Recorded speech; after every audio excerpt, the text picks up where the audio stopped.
354th day of the Sex Offender Administration.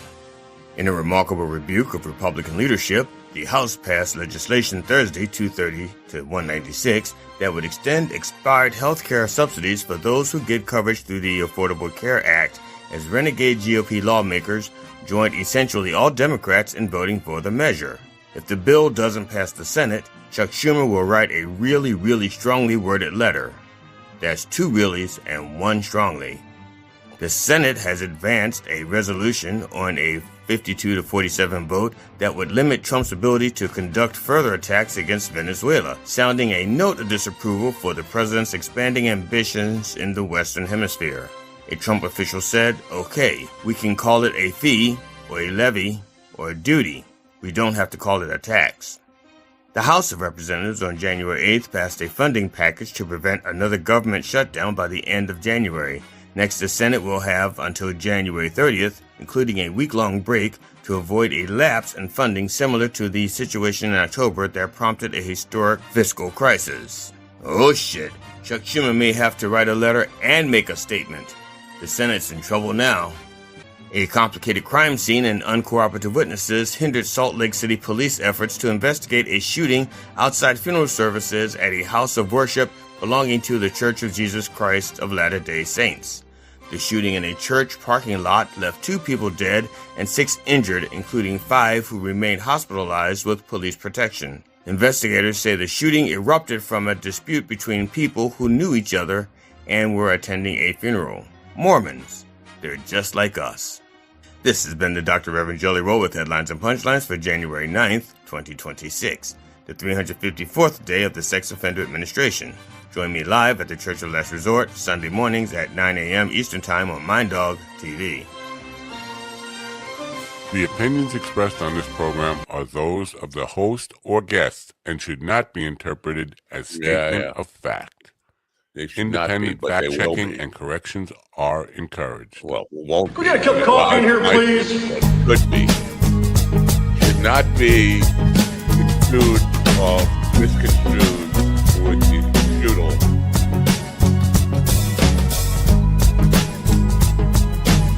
The strudel effect.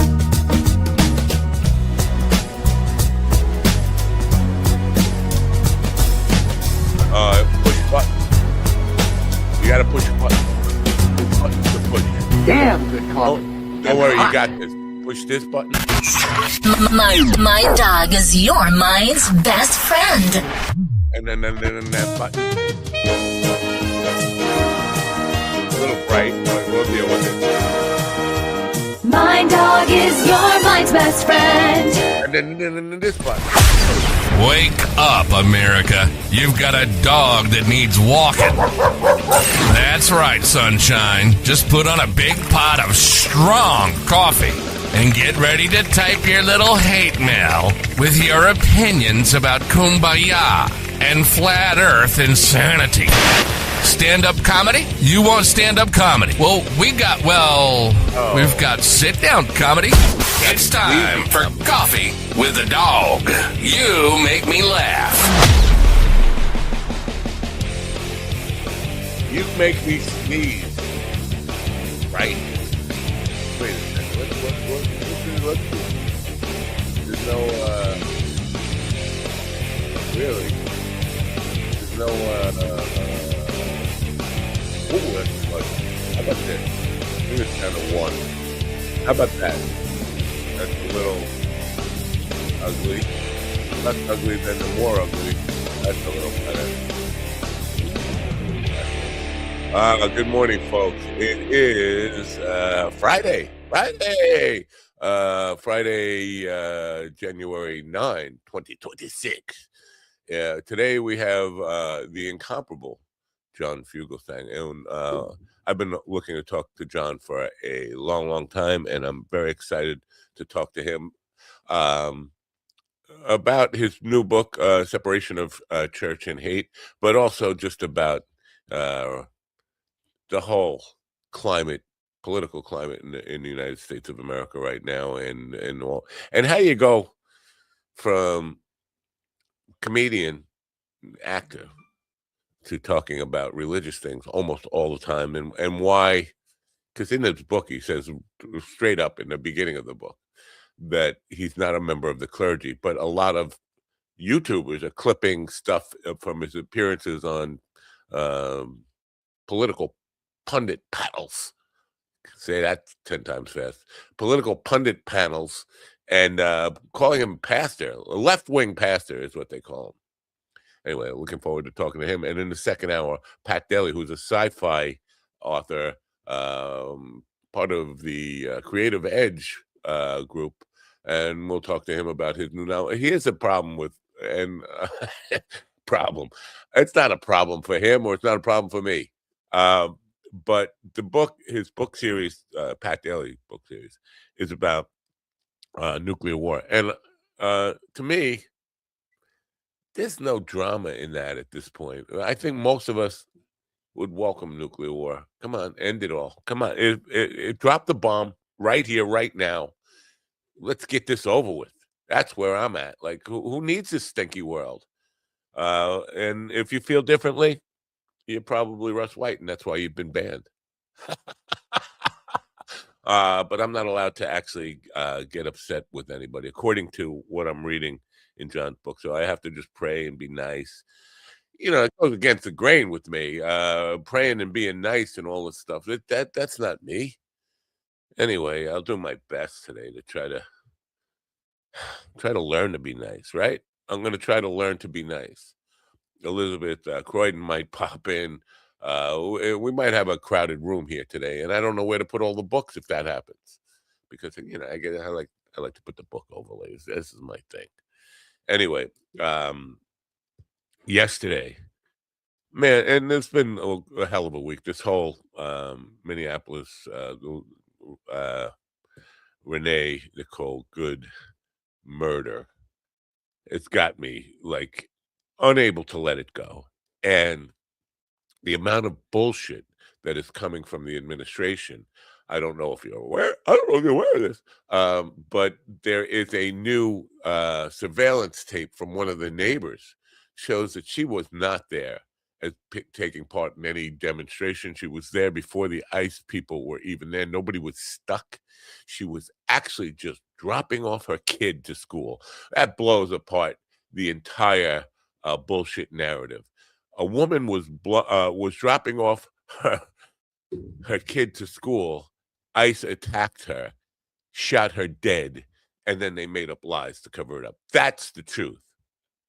And if you can't deal with that, then stay the frig out of my chat room today. Stay the frig out of my way, because I am not in the mood for bullshitting, gaslighting, nonsense. Take responsibility for the thugs you put on the street. Yes, and you put them on the street. If you support this administration, you voted for these fucking people. You are responsible. You are the power behind the cult. You power the cult. You are the gas of the cult engine. And so you put these assholes on the street. You are responsible for it. Take responsibility for it, you friggin' losers. You murdering bastard cult. Anyway. Happy Friday. I'm too bright. What happened? I'm either not bright enough or I'm too bright. Somebody would argue that you're never bright, but that's fine. Let them argue that. It's the gamma thing. It's my gamma thing. Nothing happens with the gamma. Oh, there goes the gamma. That's not good. You got to call your gamma. I don't know. I don't touch the lights overnight. I'm going to play a commercial. And then we're going to say hello to a couple of people. And then we'll probably say hello to a couple more people. And then a couple more people. And a couple more people after that. You see why I need Melodyne, don't you? I mean, because content, get you high and all sorts of... And that's it. Mind Bloom is helping people achieve life-changing clinical and personal breakthroughs, alchemizing both the psychedelic medication, psychiatric care from psychiatric clinicians, coaches, we call psychedelic guides, and a lot of content and meditations and programs into this really transformational experience that, because it's delivered at home, costs a lot less and is a lot more convenient for people to receive. Oh, See, why am I doing this? This should not be. Good morning, fellas. In the room with me now, Ron Kane, who's been missing in action since, I don't know, Thanksgiving or something, and also a man who writes forwards to books, apparently. That's his thing now. What is that sound? You hear that sound? Bang! Must be the forward writer, GD Fenderson. Good morning, GD. Good morning, America. MindDogTV.com. And as of right now, I am author adjacent. Yes, indeed. Thank you very much. Thank you, Matt. Thank you, Matt, for the opportunity to be author adjacent. And maybe it's the beginning of a new career for me. We'll see. Thank you. Go to MindDogTV.com/merch for all of your stuff that you need, or that you don't need, but you really ought to have. Support your local mercenaries and enjoy the suffering. I need everything I got. I don't know if you know, I got everything. I don't need anything. I got everything I don't. Whatever. I just want to be the first to say congratulations. I don't know if I said it already, but congratulations. Thank you. Listen, seriously. And I don't know how much you want to talk about this, but I want to talk about it all day. Both John Fugelsang, bump them. I'm going to talk now. For you, I mean, I imagine this, and I hate to put words in your mouth or my cock in your mouth. What happened there? To you, this seems like if I put myself in the shoes, it would be like if Jackson Brown, one of my favorite people of all time, songwriters, creators, asked me to write a forward for his book. If Jimmy Page called me up and said, "You want to write my biography, the forward for my biography," something like that. That's what I feel like this probably is for you. So congratulations. It's a super big well, you're not putting words in my mouth, except for he's much better than Jimmy Page and Jackson Brown. No. But other than that, it's... No, now I'm going to stick my cock in your mouth. What is that noise? Somebody on top of I'm trying to figure that out. I don't know if it's my headset. Hold on. Let's mute Ron for a second. Hold on. It's Ron. It's okay. Ron. What is it? He's got like some kind of I don't know, some kind of it's static from his hat. It's static from the He's got a garbage truck running around in his room somewhere, picking up garbage from the neighborhood. No, I don't know. Maybe the teapot, but it's teapot. What kind of? This is a coffee show, man. Get with the program. No, I don't like coffee at all. Coffee tastes like shit. You realize this is coffee with the dog. It's not tea with the sissy boys. It's coffee with the dog. What are you, English? Yeah, English in Spain, man. We're gonna. You're English. All right. So, GD, have you read the book, the Separation of Church and Hate? They sent me an advanced copy. I'm going to talk to him about this, but turns out I'm not a good guy. Did you? We're not surprised. You're probably aware that I'm not a good guy. I'm very surprising. I'm not allowed to get the part that got me. I'm not allowed to get mad. This is putting ridiculous. Get mad. Not according to the book, or not according to his interpretation. You're not allowed, or does he advise against it? No, it says you're not even allowed to get mad. Because he was talking about, I can't wait till he gets here to kind of bring this up with him, about the Sermon on the Mount and 10 Commandments. And Jesus, not only, he takes it beyond, thou shalt not kill. You can't even get mad at a guy. Like, wow, this is unrealistic expectations to me. I don't know if you saw yesterday. Now, that's not, and the reason why I say this is because I think anger, if indeed Jesus is the fulfillment of the Old Testament, and in the Old Testament it says there's a time under the sun for all things, and if Jesus lost his temper and overturned tables in the temple because of the money changers, then apparently you are allowed to get mad. I guess Thank you. He does say you're absolutely right. This is what I was going to bring up with. There's a little bit of a contradiction because he says Jesus had a temper. He was nonviolent, but he had a temper. Now, doesn't a temper get that turning over the tables actually seemed like kind of mad? So I can't wait now, again, unless people are making it, unless there's a difference without a distinction, unless there's a difference between righteous anger and unrighteous anger. In other words, these people are defiling a temple. That's righteous anger? Maybe, I don't know. But if the same people were on the street, let's say, and they spat on my shoes, that's just them, spitting on my shoes, and I shouldn't be angry about that. That's unrighteous anger. I don't know. I'm just throwing that out there because I can throw like a man, not just. I think I would just ask them is like, why don't these stories ever change? And why is the Bible essentially like Batman? Is like every time a new Batman movie comes out, it's just the same old characters and the same old story, just fucking I think. Well, he's here now. I'm gonna introduce him, and we'll get to talk about the book, and we'll talk about his book, which is the book we really want to talk about. But I am interested. I have a bunch of shit I want to talk about with him, not just the book. But no, this is my show. I get to talk to him. You just get to my listen. Mouth. I get to control my lips. All right, it'd be that way. Actually, I control everything. I can just mute that's you. True. That is true. You can mute. You can actually block me, and I have no more access. Is your name Russ White by any?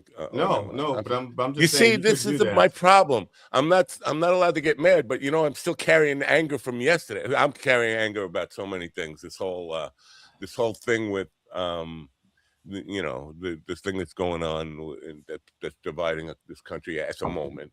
I had lots of good news yesterday. I couldn't even allow myself to celebrate my personal good news, because I was so wrapped up in anger and being mad at the world and having to let that go. And I definitely need intervention. And let me just say, you are a terrible therapist. All right. John Fugelsang is an American actor, comedian, writer, television talk show host, radio talk show host, and political commentator. And for some reason, people who clip his appearances on CNN call him a pastor, even though his book says it says right in the book, right in the front of the book, I am not part of the clergy. And then, are you aware of this, where people say left-wing pastor demolishes? Yeah, I got this. I got that video. I don't know how that happened. I mean, I don't know. There's no place that would ordain me. I'm the child of two people who once made a promise to God I would never happen. My mom was a nun and my father was a Franciscan brother. But no, I only wear all black because I'm a Mets fan. I am not a priest or clergy in any way. Well, you know what? As long as I've known about you, there's been this kind of aura that this guy seems familiar. I might know this guy. And I obviously don't know you. I'm older than you, and I'm not. But finding out you were from my back door. I'm certain you're familiar with the St. John Parish in Bohemia, right? Yeah. My son grew up there, and I was there a lot, taking him to communion and that was my first communion church. I went there till I was 9. So you're a Long Island guy. I never knew that, and I was like, oh, that makes sense. That's why I feel like I know this guy. He's one of mine. He's a Met fan. He's in Long Island. Yeah, I'm half Southern, half Brooklyn, all Long Island. I have something to offend everybody, really. All right. Well, the book. Good morning, gentlemen. Thank you for having me. Oh yeah, let me introduce you. Dee Fenderson, who's a terrible, absolutely terrible therapist. And I heard about that. Hello. And we are also former co-conspirators in Politipod. That's right on. Brilliant. I was one of the sketch writers. Right on. Fantastic. So I want to start friends with Rhonda Hanson. Rhonda Hanson, who I revere, does my show every Monday. Yeah. Right in the beginning of the book, you're talking about the. Let me bring up the book, by the way. Is this the right book or is it the wrong book? That's the right book. That's mine. Yeah. Yeah. You're talking about the Sermon on the Mount, and you're saying that Jesus he goes beyond thou shalt not kill. You're not even allowed to get mad at a guy, and that, to me, that's setting an expectation way too high on me. Yeah, me too. But that's Jesus setting the tone, right? I mean, that's him setting the tone. Like this book is called Separation of Church and Hate, a sane person's guide to taking back the Bible from fundamentalist, fascist, and flock-fleecing frauds, because what passes for Christianity, right-wing Christianity in America, has, let me check my notes, nothing to do with the stuff Jesus talked about. So, I mean, Sermon on the Mount's what it's all about, but when he says don't get angry with someone, I mean, he is just giving instructions. You're supposed to love people you hate and disagree with. This is also where he overturns retributive justice and says, you know, it used to be eye for an eye. I'm telling you, turn the other cheek. That's Jesus ending the death penalty in his first ever public gig. It's like his first time at open mic night, and he's like overturning so many old ways. But again, if it's hard to not be angry, and I'm sure Jesus would forgive you, but you know, anger can kill you, but outrage is an incredibly constructive force. And I heard what you were saying before I came on, and yesterday was a brutal day. My Sirius XM show is in the evening, so I have to marinate in this stuff all day. And usually I write my show by noon, and by 4 p.m. there's 19 other atrocities, and I've got to write it all over. And I try every day. My spiritual self-therapeutic path is to replace the anger, because that'll make me stupid. Anger makes any of us go look on Twitter and see a lot of smart people just becoming idiots because they're so mad at someone, and channel it into outrage. Outrage is what drove St. Francis. Outrage is what drove Martin Luther King. Outrage is what drove Harriet Tubman and Frederick Douglass. Outrage is what drove Jesus.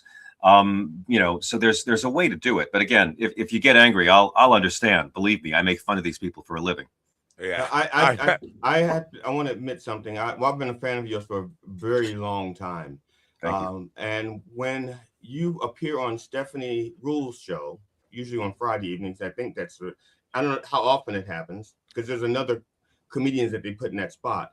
Yeah. You are my favorite comedian to see in that spot, because you are knowledgeable about what they're actually talking about. Quite often the comedian seems to have like, I have a joke, and whatever they're talking about, I want to tell this joke. So if she says, so what about the economy? They will twist it around to talk about the one joke that they have about deportation. And whatever, and you stay on topic. That's not just comedians either. I mean, any show with a live audience. On Bill Maher's show, it used to be when Bill Maher was doing 5 nights a week on ABC. It used to be crazy seeing how many pundits or journalists would have one really good zinger they couldn't wait to get in. Like it was their open mic night too. Yeah, so that's one of the things I admire about you. You stay with the topic, and you make it funny and interesting and educational. You know, Thank you. You take after me. No, basically, you're younger, whiter me. I'm whiter than anybody, but I'm not a journalist. I'm not a clergy. I'm not an academic. I am an entertainer. I am a humble vaudevillian. But my job is to find the take that I haven't heard 100 times. And had this. Go ahead, please. Because when I follow you.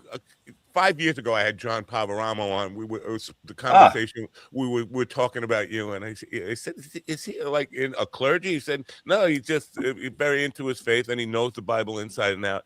And I was talking about how strange that seems to me as a comedian to go from a place of strong faith and belief in the Bible to now making people laugh. And he brought up Sam Kinison and Daniel Tosh, and I was like, "Yeah, but those guys kind of moved away from it and like became known for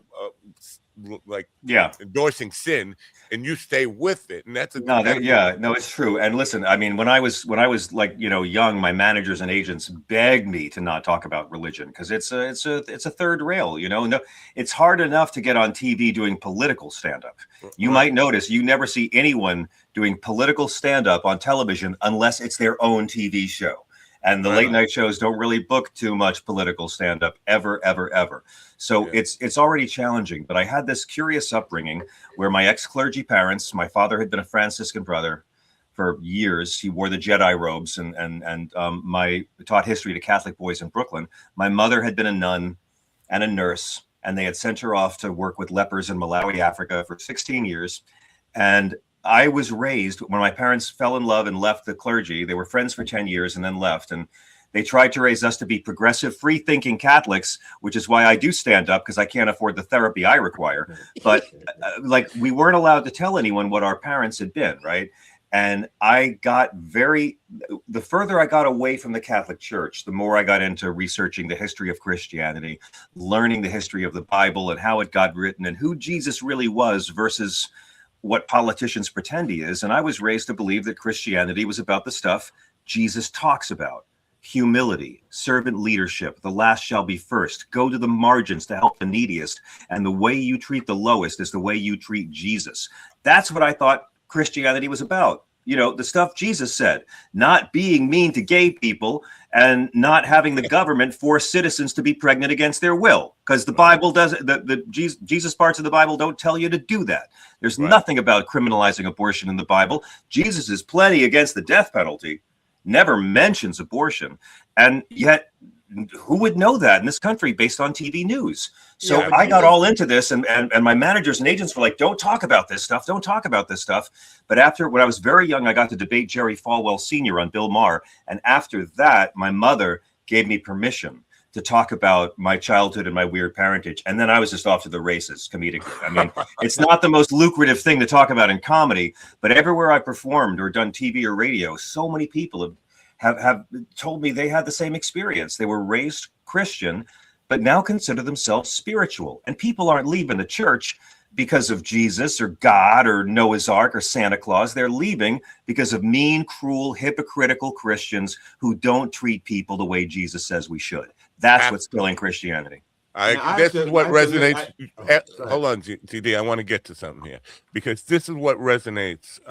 With the messaging you are putting out there consistently about that. That's what resonates with me, and that's why I was so excited to talk to you today. Now, I want to bring up something, and then we'll let TD have his question in with all this stuff. But are you? I just want to hear from Ron. That's all. That's he said all he's going to say. Well, Matt didn't even introduce me. I did. Oh no, I did. I said Ron, no. Who doesn't say an word. Oh, I think that was. But I thought it was funny. You know, they told you not to talk about religion. Not to talk about their past. I couldn't tell anyone. My mom had. All the kids just were like, "Why are your parents so old?" But I wasn't allowed to tell them. Right. But just considering the current state of things, like when I go up on stage, it feels people would rather talk about religion right now than politics. Yeah. Anything but politics. It's like, sure, let's talk about Jesus, because they're one and the same at this point. Politics. Yeah, but I know. Speaking of that, that's the point I want to get to. Are you familiar with the guy named Andrew Shatkin? I'm not sure. Who's Andrew Shatkin? Help me out. He's a Long Islander who had a radio show, I believe, not like a major station like WLIW or something like this.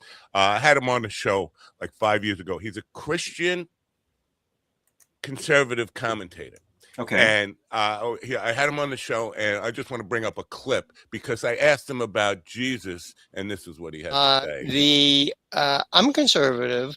But as I said, I run it through the filter of my Christian values. And for example, one particular concern I have is Jesus' concern for poverty and poor people.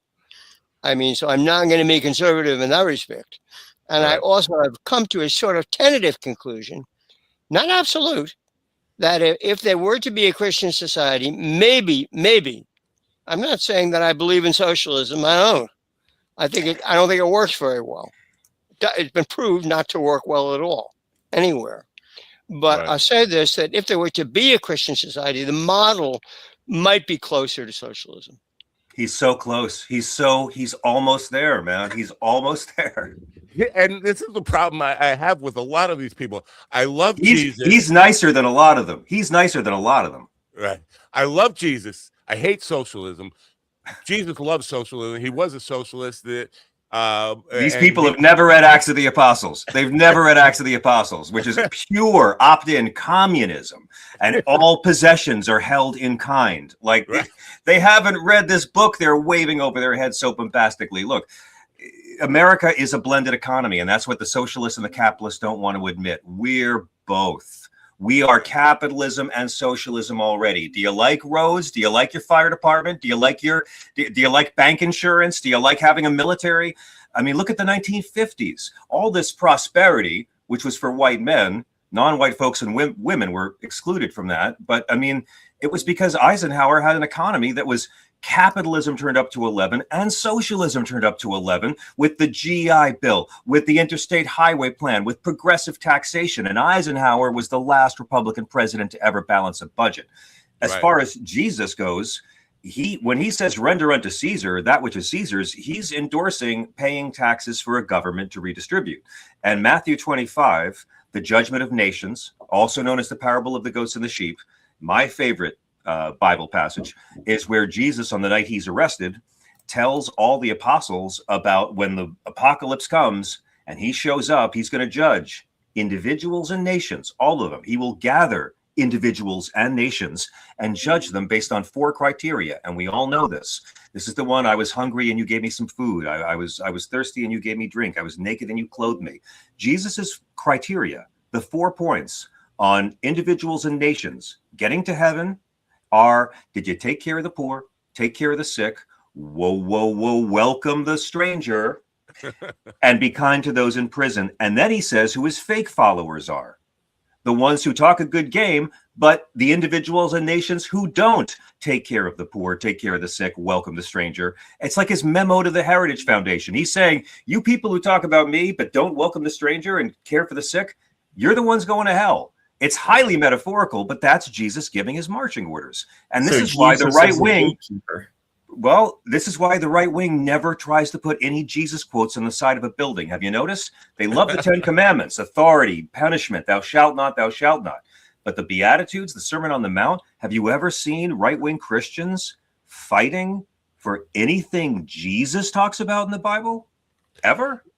No. And I just want to welcome in another stranger who just joined us in the background now. Let's welcoming strangers, by the way. She's in bed. Say hello to Elizabeth Coyne. Because you base a lot of this stuff on the Bible, and this is what I'm really curious about, because right in the beginning of the book, you talk about how the marketing of Christianity is all set on miracles, and that's the wrong way to go, and because they're unprovable, and we should concentrate on the message. And I feel like I like the miracles. They're the best parts of every Jesus movie. I love miracles. Are great. You know what? Jesus, the first great Jew magician, like before Houdini, before Amazing Randy, David Copperfield, Teller from Penn and Teller, David Blaine, lots of great Jewish magicians. Jesus did it first. But yeah, coercive belief in 2,000-year-old supernatural accounts is not going to spread your movement. The teachings of Jesus reach across ideological lines, and you can be an atheist and still recognize that his teachings are as threatening to empire now as they were 2,000 years ago. I agree. But here's my problem. Maybe you can help me navigate through this. If the miracles are a lie, I can't trust the book. And so do I know, is the Bible even a historical document at all? Did this person, Jesus of Nazareth, even exist? I don't know. And that's what gets me, like, I love the teachings and the idea that somebody came up with these ideas that you're talking about, like, feeding the poor, welcoming the stranger, all that kind of sharing everything you have. Although somebody came up with that, and I love those ideas. But the book itself becomes suspect by focusing so much on the magic tricks. Well, yeah, if you focus on the literalism part of it, and I have a whole chapter called "Thou shalt not take all of this literally." But the thing to remember is there's a lot of truth in the Bible. Okay, there's a lot of truth in the Bible. There's not necessarily a lot of facts in the Bible. There's a lot of truth in the Bible. So if I am fighting for this book to be taken literally by everyone because I want you to believe in a talking snake, well, that's got nothing to do with Jesus. But this is what fundamentalists do. And these are the kind of fundamentalists Jesus keeps calling out throughout the books. They get so obsessed with their religion's little laws that they lose sight of the deeper obligation of going deeper than your religion lets you go into a deeper kind of love and service and caring for another. And when Jesus is yelling at the Pharisees, few of the Pharisees he fights with, the real conservative ones, but he's yelling at them because they're making the whole thing about their club and not about helping others. And that's the problem with right-wing Christianity. Right-wing Christianity in this country doesn't give a damn about the teachings of Jesus. They're not fighting for God. They don't care about religious freedom. They fight for conservative Christian power. That's it. Conservative Christian power in culture, government, society, not the stuff Christ actually talked about, which they vote against and call woke. They want their own power. They worship themselves. They don't think they're better than you. They think God thinks they're better than you. And these are the people ruining Christianity. They're the same ones ruining Islam, ruining Judaism, Hinduism, the extreme. When atheists say, oh, religion's all the oppression of women and homophobia and violence and sex hang-ups and better than you. No, that's the fundamentalists of every religion. If you're walking around thinking you're better than other people because you believe in Jesus, you don't believe in Jesus. Right. Good. Absolutely perfect. Well, I mean, that's the whole evangelical church right now. Yeah. Evangelicals are split down the middle Because I mean, to be fair, most evangelicals are pieces of shit. But now, Jimmy Carter was fine. I'm sure I can think of a few other good ones. Amen. Hey, women, Americans. So that mouth shut. You're buying into propaganda. Praise Bob. There are so many great evangelicals out there that are just like, hey, man, be nice. It's about a pure heart. Right. There's good ones. Good Catholics too. Yeah. But I get your point. I get your point, Ron. But it strikes me that these so-called fundamentalist evangelicals, what do you want to call them? They are the modern day Pharisees, right? They are the ones saying these are the rules, and we set the rules, and we don't really have no connection to God. We just know that we're running the church. We are running everything. We want the power. That's it. They care about power. They care about power. They don't fight for Jesus, and that's how you know they're frauds. Right. That's, just look, it's really simple. Ask your MAGA loved one very politely, because this book is a guide to debating these people. OK, it's a guide to how to talk about the issues that divide us the most with the right wing brother or sister at your job, your family, your social media feed, if you must. But I like to ask, can you tell me one teaching of Christ that Donald Trump or the MAGA movement or the Republican Party fight for legislatively? Give me one. And if you ask that question, you'll find out really quick how little your loved one knows about that Bible they're waving over their head. Yeah, this is, what, I don't know. I know a lot of MAGA people, and I know a lot of people who know the Bible a lot better than me. And so my default is to go to your Twitter and well, listen, I understand. I know what you're saying about like the Bible and being literal and what to believe in, but like I said, there's a lot of facts. There's a lot of truth. There's not a lot of facts. But at the end of the day, see, the opposite of faith is not doubt. Doubt is an essential part of real faith. If you're going to walk a life of faith, you're saying, I'm going to be in love with a question mark. I'm going to be in love with the great mystery. The opposite of faith is certainty. These rat bastards who know God likes them better. In all the religions, they're always the bad guys. There's no time in recorded history where extreme religious conservatives in power have been the good guys. Find one time ever where that's happened. Right. The overwhelming majority of Christians and Jews and Muslims are getting along just fine right now all around the world in businesses and schools and families. It's the extreme fundamentalists of all the religions that are ruining religion and keeping the world so interesting for the rest of us. Yeah, I just want to address something in the chat room. Soon as you mentioned the fact that the Trump administration has not done anything legislatively to support any of Jesus's teachings, the abortion popped up, and Jesus never said anything about abortion. Never. So never, ever. Let me go beyond that. The Bible says life begins with first breath. In Exodus 21, God asserts that a fetus is property, a man's property, but it's property. The Jews of Jesus' time believed that a fetus was something that could become a person, but was not a person, and the woman's life took precedence. In Exodus 21, God makes it clear that a woman's life has more value to him than a fetus. In Numbers chapter 5, God gives rather detailed abortion tips if you think your pregnant wife might be pregnant by another man. If you really believe God cares about the innocent children, let's sit down and teach these Gentiles about Passover. Jesus was against the death penalty. He never mentioned abortion. The Bible never bans it. There's no part of the Bible that says men should force someone to be pregnant against their will. Abortion existed during this time. In Jeremiah's lament, he wishes out loud that his father had killed him in the womb, which tells us people would do this. And the state of Israel, abortion is free. Abortion is legal and free because Jesus' religion and the Bible never banned it. Now, I'm not saying Jesus is a clinic escort on the weekends, but there's nothing you can use in the Bible,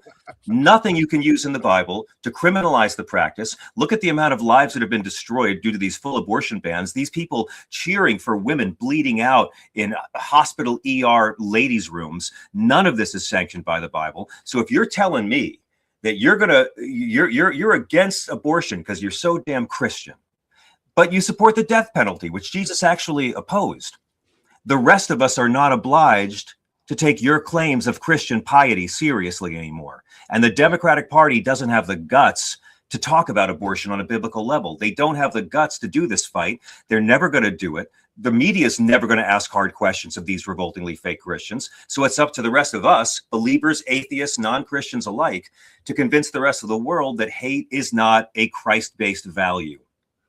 Well, I agree with you on amoebas. I agree with you on the because you said the Democratic Party doesn't have the courage or whatever you said to take on this. I think a lot of people don't know the scripture the way you do, and so we can't. Yes, really... that's why for the last 45 years, Christianity means I think men in government should force teenage rape victims to be pregnant by their stepfather against their will, and we should be really mean to trans kids. None of that's in the Bible. None of it. It's what they fight for. They fight for conservative Christian power. They hate the actual teachings of Jesus. My favorite teaching of Jesus is his favorite quote: "Kill them all and let God sort them out." Oh, wasn't that great? Yeah, I love that one. Yeah. Yeah, and also my favorite of reference. You know, Jesus said, "Do unto others as others do unto you," because the mouth is the mouth. That is my favorite part of chapter 20 in the Bible. I see you in hell, and we'll have a good time there. I think we're all going to be disappointed because there is no heaven or hell. Well, then we won't be disappointed. And we won't be disappointed. Jesus wouldn't have let Renee Good be shot in the head on the streets of Minneapolis. The real fighting Jesus would have halted that. Jesus would have healed her. He wouldn't have fought. He would have healed her, and he probably would have shamed that douchebag out of shooting at this woman. And again, these are the folks. Look at who's cheering this on now. Okay, like what would we learn this week, the week of the January 6th anniversary? If you're shot by a law enforcement because you're part of a violent attack on the Capitol to overturn an election for a lie, well, then that's murder.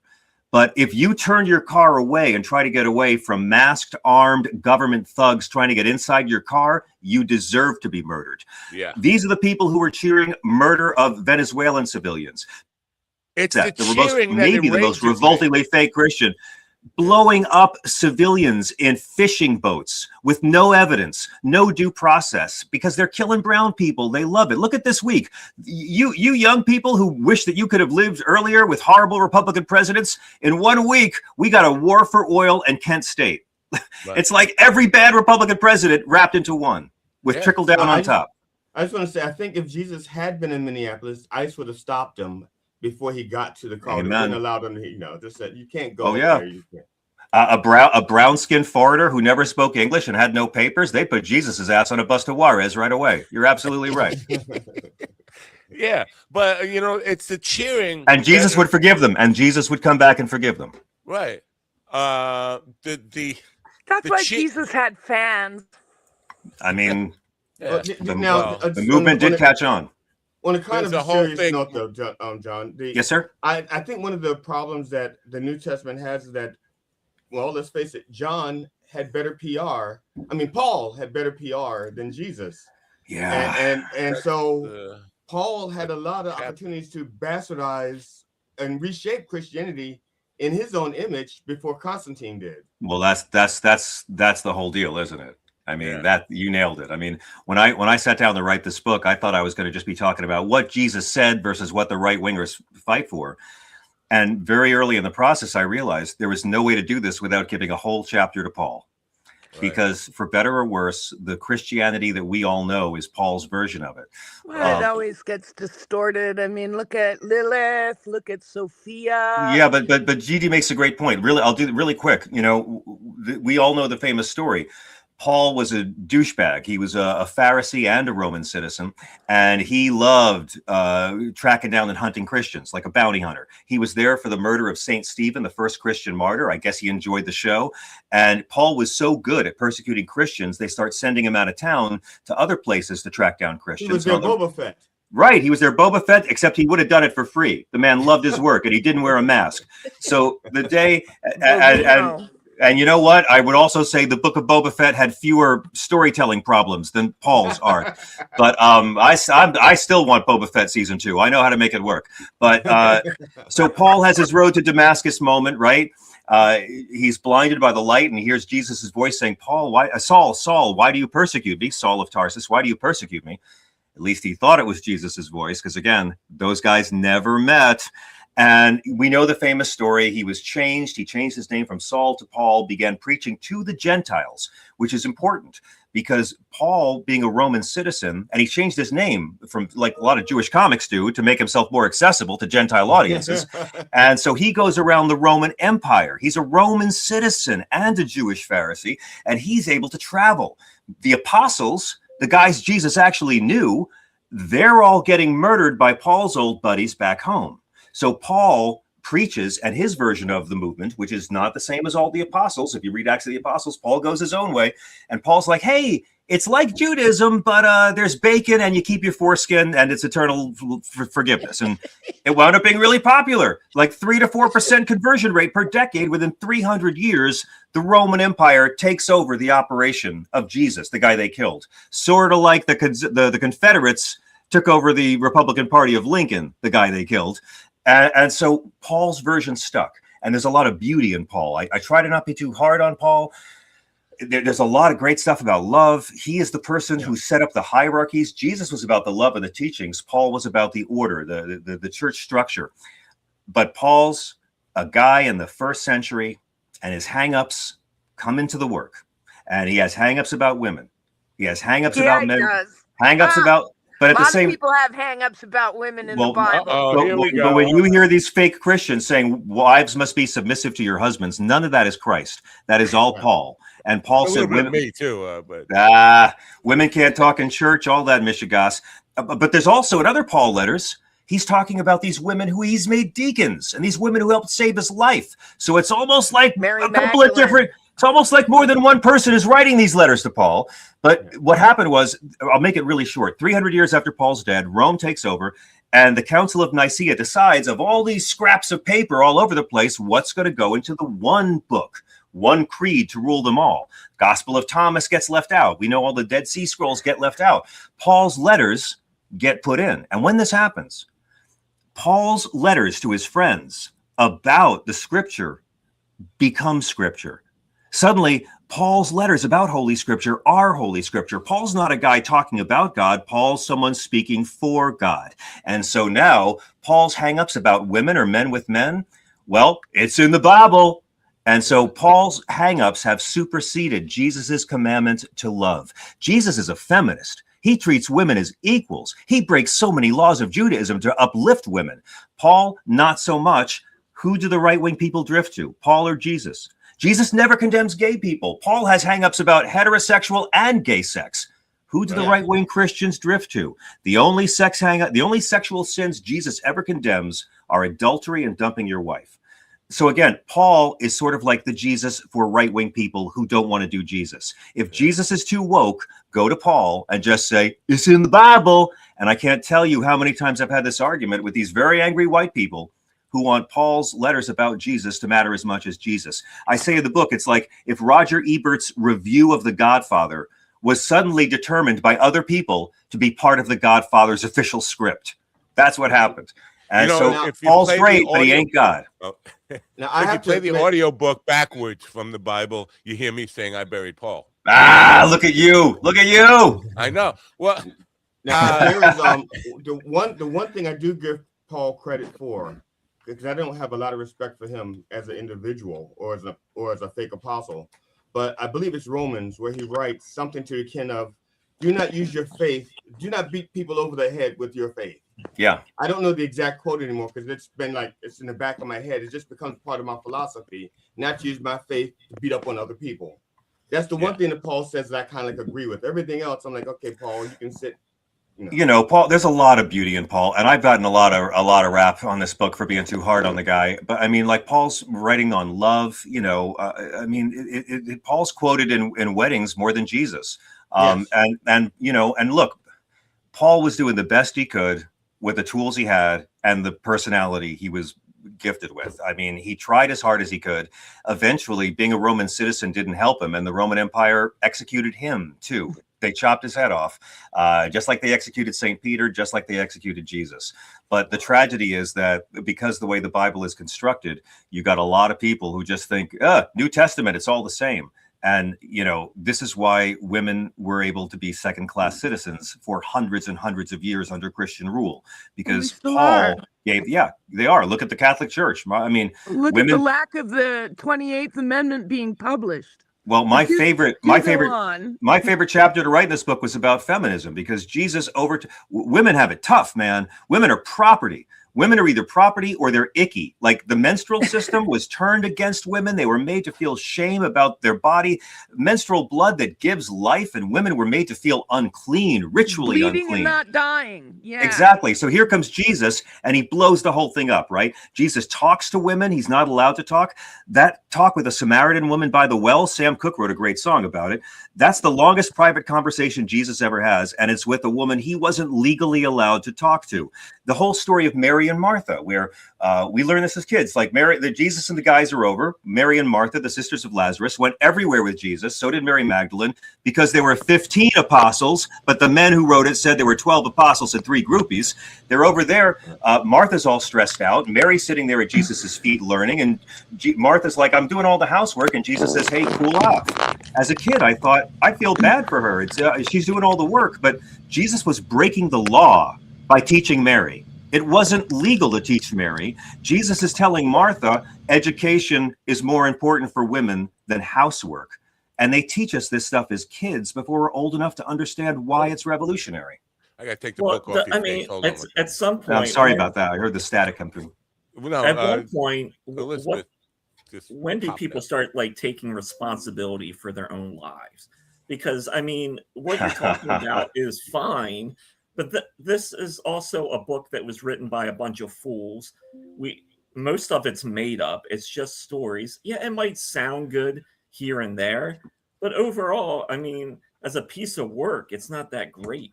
The characters are very uninteresting. I mean, yes, but well, I'll agree with that. And this book should not be controlling our government, but here we are. I mean, the whole story is throughout the history of Christianity, this book has been used to justify insane evil.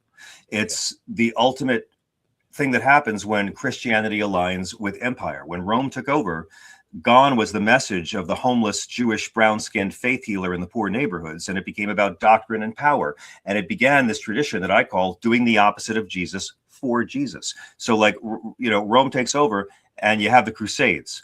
They're slaughtering Jews and Muslims and pagans. Exactly the opposite of how Jesus tells you to treat people, but we're doing it for Jesus. This is the beginning of toxic Christianity. But you got a Christ follower like St. Francis of Assisi, the real deal, not a hypocrite douchebag, who quits the war, preaches peace, walks unarmed through a battlefield and hosts peace talks. The doctrine of discovery. The church says, go and rape lands and take their resources. Columbus is slaughtering and mutilating the Taino people in the shadow of the cross, and it was the Catholic priest on his boat, Bartolomeo de las Casas, first act of protest by a white person in this hemisphere, wrote to the Queen to protest about the treatment of the indigenous people. And then slavery, propped up by Christianity, but the Christ followers like Frederick Douglass and the Quakers and Harriet Tubman push back. Hitler, greatest Christian nationalist of all time. The Christ followers like Dietrich Bonhoeffer martyr themselves for their Jewish brethren. Segregation, propped up by Christianity and the Bible. And Dr. King, Baptist minister out of Ebenezer Church in Atlanta, uses scripture and nonviolence to shame them. And look at how many people have talked their grandparents and parents out of so much homophobia in the last 30 years. What I'm saying is there's an incredible history of Christian activism, but it's almost always in resistance to Christian authoritarianism. So yes, you're right. These fake Christians have always abused this book for power and to hurt people, but there's always been the people who actually follow the teachings of Jesus, who have stood up to protest these people, and with their allies, they've done it. I mean, look at Poland, Lech Walesa. You had atheists and trade unionists working with the church. That's how it's always been. Secular groups and Jewish groups have always banded together with progressive Christians to beat back the batshit crazy Christians. I agree with you. It has way too much power. But this is how it is. And these frauds know if I put up a tree in my house once a year and hate Muslims, I can claim I'm Christian and that makes me better than you. They don't read the damn Bible, and they're going to have power no matter what. And the media is going to be too chicken shit to call them out. So I wrote this book so we can call them out and be able to say, no, dude, find a new name for your creepy group. You don't follow Jesus. Now, and you don't need to believe in any of this. to use the book against them. So sorry. Let me just interject here. Hold on, because he said when you said this book and this book and people, he's not talking about this book. My book, Separation of Church and Hate, with a ridiculously long tagline. I know. It's available. Go to johnfugelsang.com and you can order it. Here's the thing that I wanted to bring up. The Bible, for me, it's like GD hates the movie The Godfather. What? GD? No. When's the last time you watched it? Hold on. Let me just get my point before you. I don't talk about sacrilege a lot, but right. But so everybody says it's a great movie. He finds it boring and really tough to get through the beginning part of the movie and all that stuff. And that's exactly how I feel about the Bible. Now, your book is easy if you're a dude like me. No. Couldn't you make your point without throwing me under the bus? You have made your point without throwing me under the bus. And you're representing him. Oh, no. I'm sorry. Go ahead, Matt. You gotta let him defend himself now. I feel exactly the way my therapist feels about the movie The Godfather. That's how I feel about the Bible. It's just it takes too long for me to get into it. It bores me. Your book, you're allowed to skip parts of the Bible. The Godfather gets better every time you watch it, and there's plenty of parts of no one reads all of it. No one believes all of it. We have to let GD defend himself a little bit here. I know it's a long movie, but the more you watch it, the better it gets. All right, go ahead, GD. I watched it about 2 months ago. The reason why I watched it because I'm working on a screenplay. I'm working on a screenplay called Godfellas, and I'm retelling the story of Jesus as if he was a mafia boss. This I love. Okay, so it's called Godfellas, and so I was going. I don't know if you know he's author adjacent, but I'm loosely basing it on Goodfellas and The Godfather. Sopranos too, probably. The Sopranos is where you get a lot. But the thing is, I've seen every episode of The Sopranos, and I have I have the entire collection on DVD. So you had never seen The Godfather before, huh? Right, I had never seen it, and I had never seen Goodfellas. Goodfellas. You had never seen Goodfellas either. Wow. No, all right. So I'm watching them so that I can extract information from them, so that I can do my Jesus version. That calling it now. Like I said, I already have Godfellas. I already have my logo with instead of the puppet, it's like a cross. I love this. That's why I started doing it. I never said I hated that. I don't hate this. I don't hate things like that. I try to find a good or usefulness. I hate you can appreciate the performances. Brando and Pacino are great in that movie. Diane Keaton is great, and the novel is great. I think it's one of the best adaptations of a novel ever. And Godfather 2 is even better actually. But I hope you'll watch Yes, it is, Ron. You got to watch it more than once. I hope you'll watch it again. They're all no, gentlemen, no. Now I'm going to become a fundamentalist. Now. Let's turn over the book. I can't wait to read your script, GD. Thank you. Now, what I wanted to mention before Matt threw me under the bus and I had to defend myself. It was under a trolley car, by the way. The separate. Can I do this every morning? This is better for me than the line of cocaine I do to face my day. Go on, please. The separation of church and state.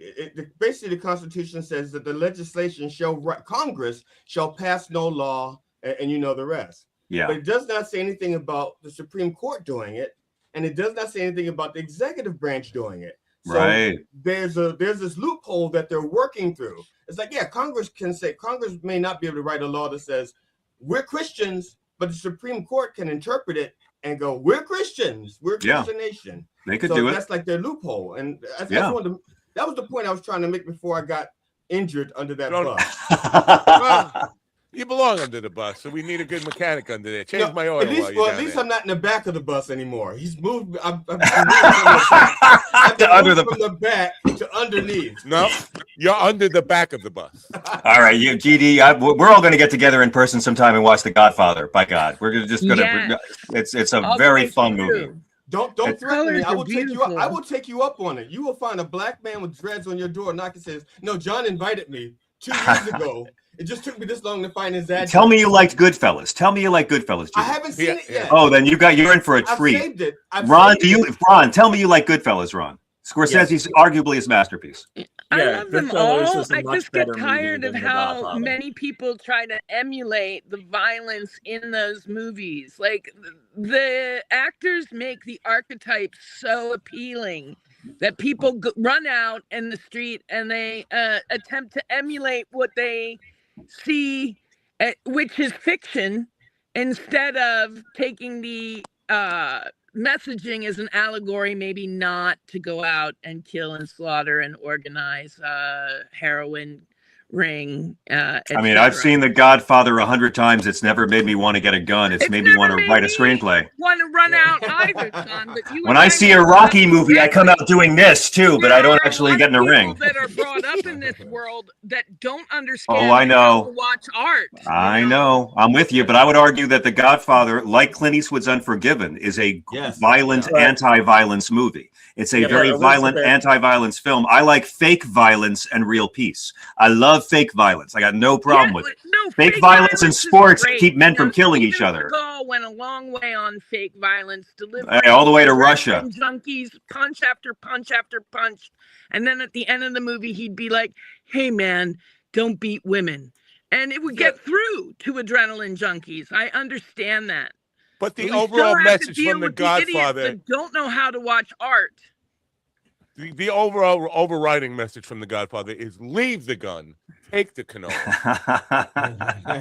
But I mean, if people can't understand art, that's their own personal issue. No, it's not. It's a societal because that's issue. That's the same argument. No, it's true. You need to be taught like. At Duke that's Ellington the same argument people make about video games. Learned was how to be a good audience. I think you guys agree. I think you actually agree on this. I think Elizabeth, what he's saying is people have to be personally responsible. You can't say I'm not responsible because a movie made me want to pick up a gun. That's true. What I'm saying is people need to understand the relationship between art and audience. Exactly, but that's not the responsibility of the artists. And you can also make that same argument it is the responsibility of society. Yes, but not the artist. I think you guys are actually agreeing. Yeah. Can we agree here? Can we agree to disagree? No, well, I just always feel like that argument is an scapegoat. It's just a scapegoat. Which one? Like like people, how they consume it causes violence. Yeah. Oh yeah. I mean, like blaming rap music or video games. Yeah. By the way, this is what a lot of money is spent by lobbyists in this country to convince us of this crap because they hate American lives. They're not pro-life. They want more guns on the streets. And so trying to somehow blame violent video games or violent movies or antidepressants or SSRIs for the fact that we got way too many emotionally unstable white 20-something males with Republican parents getting their hands on military hardware, and civilians don't need access to products designed to kill lots of people really fast. They can't come out and face that morally, so they'll blame it on video games or Marilyn Manson lyrics. And the funny thing is, all of our allies overseas have the same video games, same antidepressants, same violent rap lyrics. They don't have school shootings because it's harder for white guys in their 20s, emotionally unstable, to get a damn gun. Yeah. All in the name of freedom. We need more freedom to be able to kill people, I guess. But that's what they worship. They don't want, it's all personal freedom, right? It's not, they're not pro-life when it comes to guns. They're not pro-Jesus. They're not patriotic. They're not look out for your neighbor. They're personal individual freedoms, and that is their God. Me. Right. I need to have a military style machine that kills lots of people really fast. And I don't care if the emotionally unstable guy down the block gets one and takes out of school, as long as I have mine. Their gospel is me. Listen, an AR-15 is not your God-given right. It's your goddamned entertainment. Right. Okay. I will say though, with the one thing that Goodfellas made me do is just, it makes me love saying, go get your fucking shine box. That movie, man. I walked out of that movie. Every now and then you'll see a movie and you're like, that actor's winning an Oscar. You know, like Lupita Nyong'o in 12 Years a Slave. I walked out, I'm like, just give it to her now. And Joe Pesci in Goodfellas, my God, like you know that you're watching a performance that's going to be remembered forever in that film. Funny how. John, I want to ask you something about something you did like 10 years ago, 11 now. Oh dear. The movie Dream On. Oh, okay, yeah, sure, I'd love to. That was like 11 years ago. You retraced basically in your Blue Cobalt the trip that now I can't pronounce his name, but Alexis de Tocqueville. Yes, that Democracy in America. Yeah. So 11 years later, what you learned from that movie 11 years ago compared to now? Alexa, stop. Sorry. Do you see? I'm just trying. Have you learned anything over the past 11 years that would change the way you do that movie, or what you learned about the movie, how you would update it if you could? Honestly, I'm so glad we made that movie right before MAGA exploded. I'm so glad, because I don't know if we could. I mean, everything we talked about in that movie exploded to 11 right afterwards. In 1830, Alexis de Tocqueville comes over to America, this French nobleman, to write a report on our prison system for the French government. And he travels all around the country, and he was amazed that this society had this sort of system of upward mobility. You know, in Europe for centuries, if you were born poor, you stayed poor. It didn't change. The only way you could stop being poor was maybe if you joined the church and could become a bishop. Otherwise, you're fixed in your social strata for life. So to come here to this society where they really believe that if you worked hard and played by the rules, you could rise and gain wealth and prosper and transcend your class. This was revolutionary to de Tocqueville. So he's not really remembered for his report on the prisons. He wrote the book Democracy in America in 1830, which began the concept of what we call the American dream. So I did this film for PBS where we traveled around the country. We followed the route that de Tocqueville went 200 years later, went to, I think it was 55 cities in 17 states, interviewed hundreds of people. It was supposed to be a series. And then PBS was afraid it would be too political, so they cut it down to a film. But it's all about what the American dream was and what it is now and what it still could be. And everything we talked about in that film, all the obstacles from student loans to racism, to environmental racism, to food deserts, to lack of available transportation, everything we covered in that film that were obstacles to climbing the economic ladder have been exacerbated. This is not just white supremacy, it's class supremacy. And they're not just making sure, you know, what's driving them is they're terrified of 2045 when white people become a minority. But they're also terrified of any society where the American dream is true. And so we have this society where you have billionaires and poverty at the same time. And the middle class, after 45 years of trickle down, is now the top of the bottom. And the first 2 years of Joe Biden's presidency, maybe the most impressive thing I've ever seen, maybe the closest to Jesus I've ever seen from a president, the first 2 years. I mean, we achieved the lowest level. Or from the president's team. Whatever you want to call it, whatever you want to call it. The first 2 years of the Biden administration in terms of policies, the child tax credit, we achieved in 2021 the lowest rate of childhood poverty in the history of the country because we bloody well wanted to. And then they let it expire. So we know we could do it again, right? Yeah. Like we know that now. So that film really opened up a lot in my heart. I mean, it was a hard film to make. We thought we were making a series. It was like months and months on the road, and I had a baby at home. I'm so but it kept you working. It kept you working because you just lost your job. It did. I had just been, Current TV had just gone off the air, and I wanted some PBS money. You know what I'm saying? That's what I was thirsty for. I have one last question for you, then I'll shut up for the rest of the time. Please don't. I'm enjoying this. Can I do this every morning? Go ahead. Yes, you can. Can I come here and be preaching and ruin your good time every day? Go ahead. Well, a while ago, you were working on a project with Bill Cosby's team. My little homies be talking shit. Be talking some fucked up shit. Did y'all ever finish that project? That's a joke. You right? I know. I know. I said all jokes by act. I'm working with Bill Cosby Productions to do the first ever all hardcore gangster rap version of Kids Say the Darndest Things, which we're calling My Little Homies Be Talking Some Fucked Up Shit. And would you believe Bill Cosby made that joke a lot less funny? Would you believe Bill Cosby ruined that? No, I think you're confusing him with Carlos Mencia. I love it. And Bill Cosby is still the greatest stand-up I ever saw live. The man's a shaman. I've saw George Carlin live a dozen times. I've seen Richard Pryor. I've seen great comics. Bill Cosby is the greatest stand-up I have ever seen.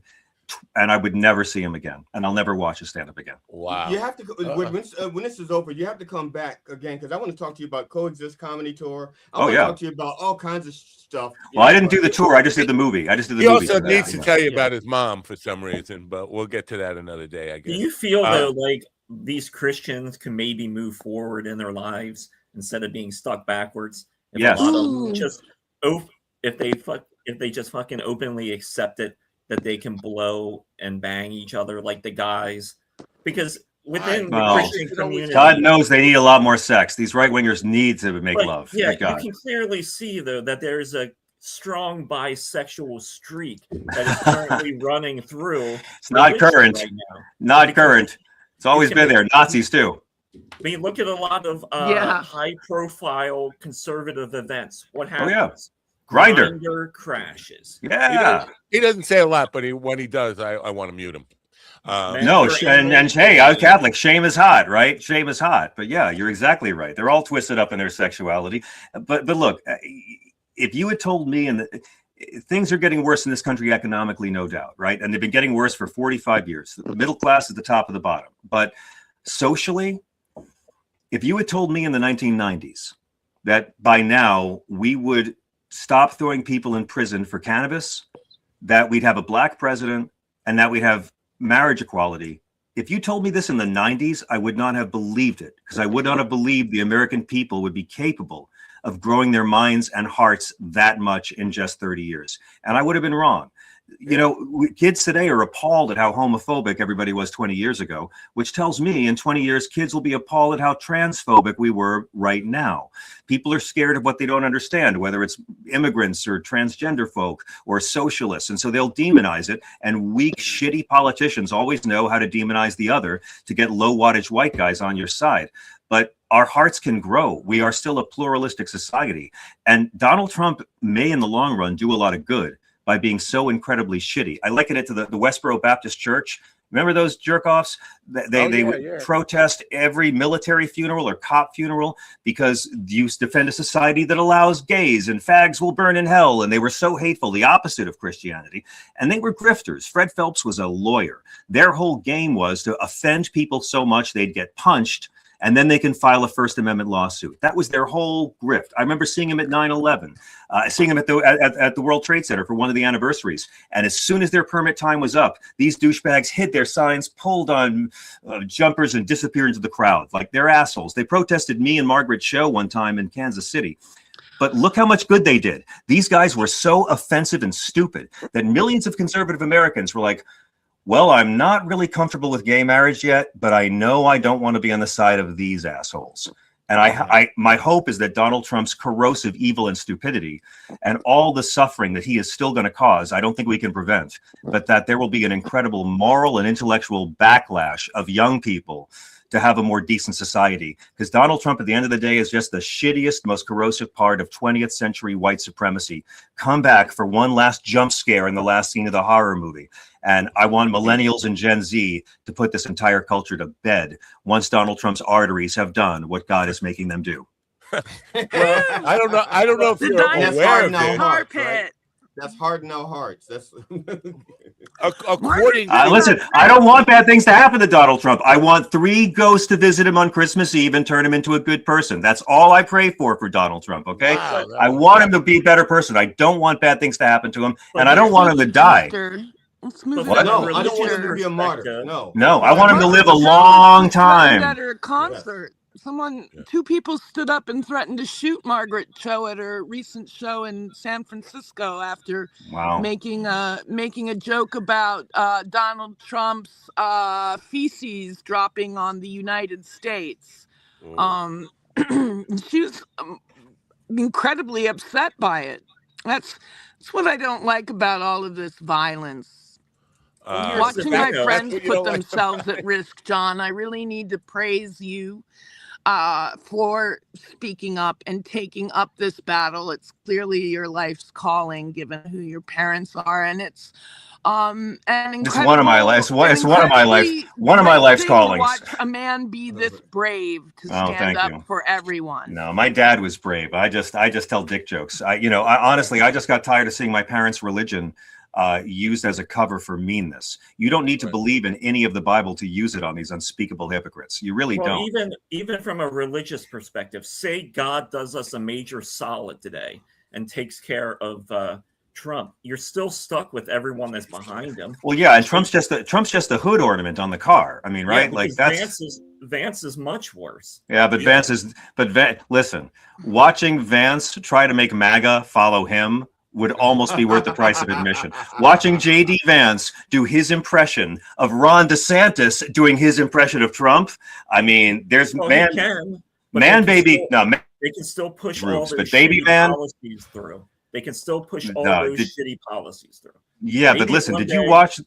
Democrats will grow a backbone, but at this point, I mean, we're just laying down. Yeah, I'm not a Democrat. I've never been a Democrat, but J.D. Vance is so bad at this. If you watched that pudgy little amoral eyeliner model come out yesterday, that racist lying hump come out and defend the murder of this woman, this guy has less charisma than Doug Burgum. Doug Burgum is sexier than this guy. This guy's going to come out. Hey, MAGA, I'm your leader now, MAGA. There's Haitians eating pets, MAGA. I'm your leader. Where are you going? Where are you going? Hey, I'll divorce my wife. I'll divorce my wife for you. Come back. It's going to be like beautiful watching him fall apart. Yeah, but like Mitch McConnell has been dead for 2 years. Mitch McConnell has been dead for 2 years. Yeah. He's still in power. And he's the one we blame for this. Signing shit away for him. Yeah, so he's the one, and he's the one to blame for this, by the way. Yeah, and actually, much blame you need Trump to survive, because if Vance, like I said, if God does a solid, if you're stuck with Vance, things will get much worse. Things will get much worse. Unless, but again, I have to believe. Look, there's always the other side too, right? Like, I have to believe that good will come from this, because there's always a positive backlash and a negative backlash to everything. And Democrats are smashing elections right now. They're smashing elections.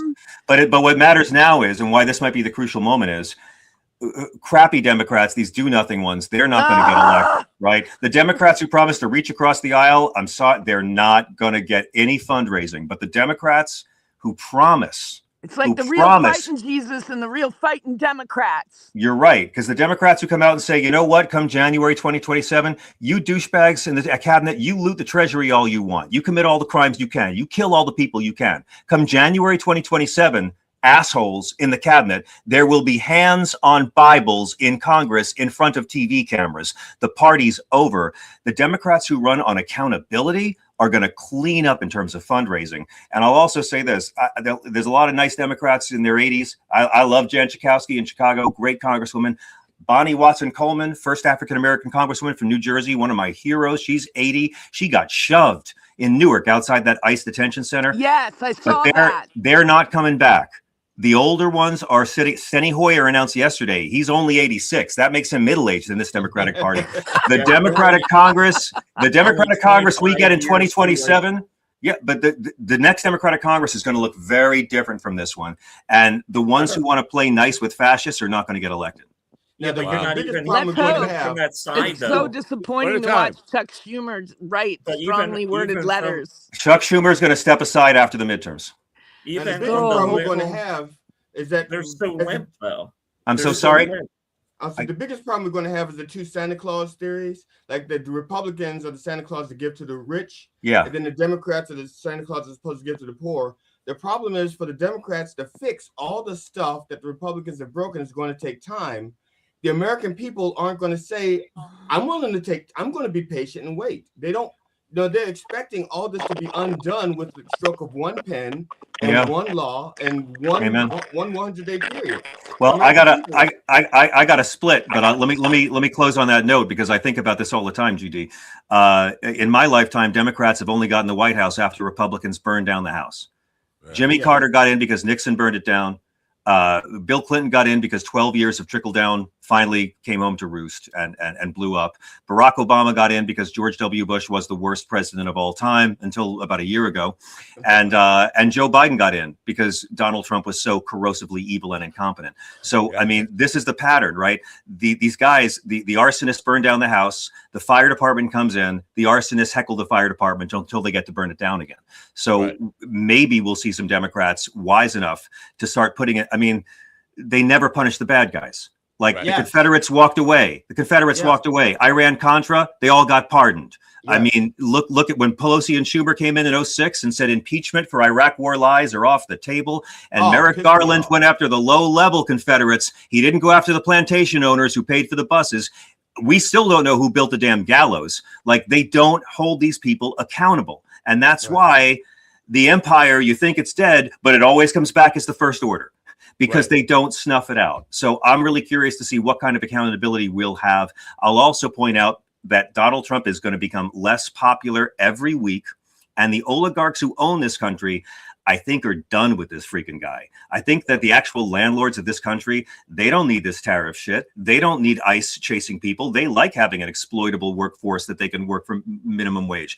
The oligarchs who Trump wishes would golf on his courses, they got their massive transfer of wealth in the bill to the 1%. They got their deregulation to pollute all they fucking want. And then they got their crypto loophole. And the day after the crypto thing went through, you know what happened?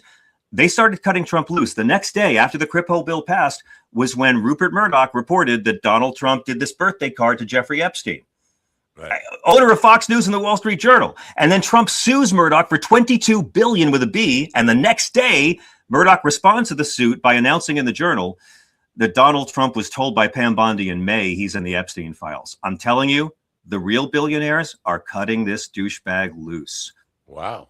All right. Well, that's the last, and we'll let you go. But you wrote this book kind of to give hope to people like me. Do you generally have hope for yourself? Because what you just painted, this idea of billionaires, there's still going to be the billionaires in charge. And I know it gets worse before it gets better. But I mean, like I said, if you told me in the 90s gay marriage and decriminalized weed and black president, I wouldn't have believed Americans could be that good. And so I do believe it. And you know, who knows about fear of technology in the future? But I mean, to me, love is love, and love is the only thing that can save us. Love for America and love from America. Well, thank you so much for being part of the program. I just want to tell people, go follow John on Twitter and repost every time he brings up the Bible to people who claim to be following the Bible, and it educates them on it. This was crazy fun, man. I do so many of these, and this is like better than morning coffee. Thank you all so much for having me. You guys have a great show. Oh no, you were one of the most sought after guests. I don't believe that at all. I'm desperate. I'm desperate and thirsty. Well, I'll come back anytime you'll have me. Thank you. Okay. Well, thanks for being here. Anytime you want. Anytime you want. God bless. Great. JohnFugelsang.com. Follow him on Twitter. Repost that stuff like it's I don't know. Sliced bread. It's nice meeting you, John. And what a pleasure, Ron. Thank you so much. I enjoy talking to all of you, and Elizabeth too. Thank you all so much. You guys have a really good show. Thank you. Have a great day, and that's again, a soundbite right there. That's a soundbite. Happy New Year, gentlemen. I'll come back anytime you'll have me. This is like I said, this is better than the line of cocaine I usually do at this time to face the day. So thank you. All right, bye for now. Take care. Bye. Oh, I cut him off right in the middle of a bye. That's a B. That's a B, Matt. That's a promo. All right, promo. Elizabeth, somewhere in the chat room, they want to know if you're actually wearing clothes under there. Are you wearing? Are you just totally naked? Oh, you're muted. I didn't mute you. No. She muted herself before she left. You're muted. You mute. What are you, deaf? You're a deaf mute? No, there you go. When John was leaving, there was static. So to avoid being blamed on my mic, I muted myself. Naked and Muted. That's going to be my next album, by the way. Naked and Muted. That's exactly what I've been for the last 5 or 10 minutes. No, I have a satin sheet covering me, but you know. Satin. Oh, look at you. And make sure you check out Max. It's nice. It calms me down. I'm not as argumentative. Fadu. Face down, ass up. What? What about face down, ass up? That's Matt's next album after. No, it's buns. No, it's Buns Up and Kneeling. My law firm, by the way. You know, I don't know if you know this, but according to the great prophet Tucker Carlson, we invaded Venezuela to force gay marriage upon them. Did you know that? No, wait. We invaded. With a straight face, he looked at the camera and said that Donald Trump invaded Venezuela to force gay marriage upon them. What? I know. That's exactly what I don't believe that. Do you have the clip? I can find the clip. I'll find that. Oh my God, okay. Yeah. Let me repeat back what I think I heard.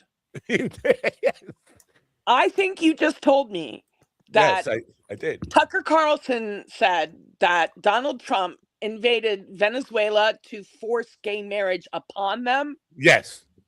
Upon the Venezuelans. Yeah, like Donald Trump is like big on gay marriage all of a sudden. I don't know. Is that like a cry from MAGA to embrace left-wing ideology? Is that I don't well, I don't know. It's so hard to wrap your head around. Like, we can't lose the gays. We're losing everybody. Yeah. It's got nothing to do with oil and everything to do with equal rights. Yeah. I'm trying to find the clip. If I could find it, I will definitely share my it. God, So I just want to. Pat has arrived. All right, good. Yeah, let me share this clip if I can. Let me stop it right here so I can get ready. Thank you. And let me see here. Really quickly, if I can, share. This is too much work, StreamYard. Here you go. Here and back over here and added here. Is this it? Yes. Yes, this is it. Why are we doing this? Why are we so opposed to Nicolas Maduro? So if you ask someone on the street, random person, why are we against Nicolas Maduro? The answer you're going to get is, who's Nicolas Maduro? But if you find someone in South Florida, for example, who knows who Nicolas Maduro is, who can identify where Venezuela is on a map, that person will almost certainly say, well, because he's a communist, socialist, he's exceedingly left-wing. And that is true. Nicolas Maduro and his government are very left-wing on economics. Not on social policy, by the way, which is kind of interesting. In Venezuela, gay marriage is banned, abortion is banned, sex changes for transgenderism are banned. It's one of the very few countries in the entire hemisphere with those policies. It is on social policy, not defending the regime, just saying. Just saying. One of the most conservative countries in North or South or Central America. Only El Salvador really comes close, which is much smaller, of course. And by the way, the U.S.-backed opposition leader who would take Maduro's place if he were taken out is, of course, pretty eager to get gay marriage in Venezuela. So to those of you who thought this whole project was globo homo, not crazy, actually. Yeah. So his point there is that we invaded Venezuela to bring him gay marriage. But the flaw in his hypothesis. Oh, there's a flaw in Tucker Carlson's. Yeah. Bite your therapist's tongue. Because what he's saying is the regime that Trump is trying to put in. Trump is not. He didn't do regime change. He just wanted Maduro out. The people that's there, that's the same regime. So nothing is going to change. He didn't support God, why can I remember that guy's name? The guy who actually won the election, Rodriguez, I think. Gonzalez. Just call him Al. Just call him Al. I'll call him Al. But the guy who actually won the election, like 70%, 68 point something percent of the vote. That's who won. But that's not who Trump is that's not who Trump is supporting. Trump is supporting the current regime. No. So that's what I'm saying. Tucker Carlson lied to his audience again. Yeah. Our next guest is here. So, and I pulled Elizabeth out because she was having some technical difficulties out there. Pat Daly is the CEO of Boundary Layer Incorporated, a company dedicated to improving human performance in high-risk endeavors. He's a polymath, which is different than a monomath. Serial entrepreneur, gamer, and author of Spark Chronicles, near future science fiction. He's here now. Let's say good morning, Pat Daly. Good morning, Pat. Hi. I don't know if y'all can hear me, but I've lost audio. We can hear you. Can you hear us? You can't hear us? Okay. I can't hear anybody. All right. Let me try adding a different headset. All right. You do that while I'll add Elizabeth back. What are you doing flipping around over there? Stop flipping around. I was looking for settings to turn my phone off because I like it better straight up and down rather than sideways like that. All right, that's fine. Good morning, Pat. Can you hear us now? Yes. All right. Well, he said he could. Yes, you said yes. Well, he did before. He says I can hear. He said he could hear us, and now, if you can hear us, Pat, give us a thumbs up, because. Let's say something. No. Okay. He did say I could hear you before he I can hear you now, and then you can't hear us now. Yeah. Maybe there's a wire connection problem. Anyway, I don't. He's gonna. You know what? Maybe I should take him out until he gets this figured out, or no? Maybe it was the homoeroticism of Tucker Carlson. It's because you know it's this nonsense that you were just obsessed with this whole. No, So I can hear Elizabeth, but I can't hear anybody else. That is strange. Wow. Yeah. Okay. I don't have a conversation with Pat. Pat, welcome. Sci-fi is one of my favorite genres. I read that you had like at least 20 books published under your name. You're quite a prolific writer. What inspired It's only 5. Oh, it's only only 5. Okay. Yeah. Only 5. It Yeah. was a lot. Yeah. What inspires you? Pretty much the same thing that inspires everybody: sex, drugs, rock and roll. What kind of drugs? What kind of sex? What kind of rock and roll? Actually, I'm just joking on that one. No sex, no drugs, no rock and roll. No, well, sex and rock and roll. Yeah, I try to stay away from the drugs, though. Okay, yeah. But I've always been a reader, and actually the game Pokemon Go inspired me to write my first book, because the whole idea of augmented reality. Oh yeah, that's my latest book right there, Embers. But that's the last book in the Spark Chronicles, a series of 4 books, and it's all about augmented reality, AI, solar power, and of course there's got to be romance, there's got to be tech, there's got to be bad guys, good guys. So you see a lot of that going on in the books as well.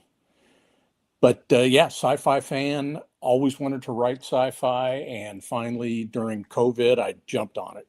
Who were your favorite writers before you began? Heinlein, Asimov. I love the Isaac Asimov. Yeah, Neil Stephenson. Pat, can you hear me at all? Yeah, Kurt Vonnegut Jr. No, you can't. Slaughterhouse-5, and this is so weird. I can hear you, Matt. I know you can hear me. I can't hear Matt at all. This is so. I can't hear anybody but you, Elizabeth. How does that work? It's just so weird. The spell is working. Tell him. Well, ask him if he wants to go out and come back in. Maybe do you want to check out and come back in, Pat, and see if Matt and everyone can be included? Yeah. Let me try that. Yeah, let's do that, Matt. All right. Okay. So before we did. Okay, I was going to say we'd try. Never mind. What? What are you going to try? Rebooting as well. What were you going to try, Mr. Technical Genius? Terrible therapist. What? What were you going to try? I'm not a terrible therapist. I told you, you're a terrible patient. Both things can be true. I'm not a therapist at all. I'm not a patient at all. So there we go. We're even. No, you're not patient at all. That's true. Let's see. Pat, can you hear us now? Yep, I got you loud and clear now. All right, now we got a little bit of echo, but I think I can fix that here. So now, Pat, we're talking about the threat of nuclear annihilation in your latest book, and I'm thinking, that's not really a threat. I think I'm waiting for the bomb. I would like it to hit on me. I would like it to land on me right now. So this whole idea of creating a fictional threat, nobody's threatened by that anymore. I think everybody is like me, just waiting for the end. Stop making promises you can't keep. Is that what you're saying, Matt? That's what I'm saying. Exactly. You can't respond to that? Yeah. I wrote a piece a while back called Now we lost his audio. You should tell him to possibly just reboot his computer. No, we can hear him. Just go out and buy a new computer. Let me see if I can. We can hear you now. You can do it with the headphones on. Do it with the headphones on. Yeah, maybe I can go one ear on so I can hear you from my computer, and you can hear me through my my headphones. Okay, so right. I wrote a piece called "Running Towards the Apocalypse." because I've got friends that are preppers, and they're worried about various different things. You know, the econopocalypse, the nuclear apocalypse, the zombie apocalypse, you name it. And the two-pocalypse. She told her to name it. Yeah, yeah. And so I think depending on the time and day, I may choose either to run towards the mushroom cloud or hunker down and fight for survival. And you know, some of that is driven by my personal feelings at the moment, and some of it is driven by where my family is, because you know, I'll always rally to their defense, but if they're safe and I'm the one in trouble, then maybe not so much. Wow. So you'd say you're. Oh, this is weird. I'm hearing an echo. Alternate between. I gotta do something about Today. Hold on one second. Let me. Getting psychedelic in here. So Pat, you have Spark, Fire, Embers. Is it going to have Ash? Is that the last book? Ash? You're muted now. You got to unmute yourself. I muted you while we're asking questions. Oh, okay. Okay. Can you hear me now? Oh, yeah. All right. Actually, I did write Ash. Ash was, I was writing it and putting it on a thing called Kindle Vella, which was a way to serialize your novel. And then Kindle orphaned it about, I don't know, I had probably 8 episodes in, and Kindle abandoned use that to pivot from Ash to Embers, because in my original concept for the ending of the series, it was going to be global thermonuclear death and winter, and I had some readers tell me, you know, we kind of like these people. We'd like to have a happier ending from all of this. So when I rewrote it as Embers, it ends up with a more palatable ending, I think, for most readers. Oh, okay. Because I was using logic, logical progression, and Ash just seemed to fit in. Yeah. Yeah, the one there's a book called Orkland in the middle of it, and that's it's a novella that I actually ended up. It was part of Embers originally, but then my editor said this book has gotten too big, so once you have to pull out something, and so what I did was I pulled out one of their little quest adventures in the augmented reality theme park, and made that a standalone novella. All right. Album, book covers. Are these AI, or you just because the covers look really cool? Are they artists, manual work, or is it AI stuff? Oh, it's all artist stuff. Really? Very. Yeah. Go ahead. How involved are you in that? Do you work directly with the artist, saying this is what I want, or you just hand it off to them? Here's the manuscript. Come up with a cover for it. Yeah, it's hard to get an artist to write the entire or to read the entire manuscript. So generally, you have to give them like a 1 or 2 page. Here's what the story's about, and here's kind of what I'd like to see on the cover. And then Spark and Embers have the same artist, and Fire and Orkland have the same artist, but oh, they all look like one art. That's very good, because you kept consistency while changing artists. So very good. Yeah. So you just threw all the artists under the bus. They're non-readers. Right? Nah, but they're fairly. They realize that their time is money, just like anybody else, and if you're going to ask them to spend 6 hours reading a novel, then I think you ought to compensate them for that. And it's much easier just to have a couple of go backs and forths regarding what you think about the cover. Yeah. So does your experience in writing this stuff, would it be fair to say this is dystopian on some level or not? Yeah, it is. It's dystopian on some level, in that parts of the U.S. have collapsed into an economic meltdown, and there's a thing I call SCAZ, which stands for Southern California Autonomous Zone, which, you know, if you think back to the Occupy protests and various governmental agencies backing away from enforcing any kind of law in certain areas of their towns, I thought, what if that happened on a larger scale? And so I thought, where's it most likely to happen? California. And so I used Southern California as my target for where things go really, really bad. Is that where you are? California? I'm in Texas. Texas. Oh. All right. The polar opposite. California and Texas. One is at the North Pole and the other is at the South Pole somehow. So does your experience being in a serial entrepreneur and aviation, all that stuff, does that feed into this kind of dystopian vision? Actually, it does. I look at tech and where tech is going, and right now, AI in particular is the evil lurking on the horizon. A lot of people are afraid of it, and you've had a large variety of people ruining the water. What's that? It's ruining the quality of our water. AI. Not my water. I get good water. Oh, we lost her.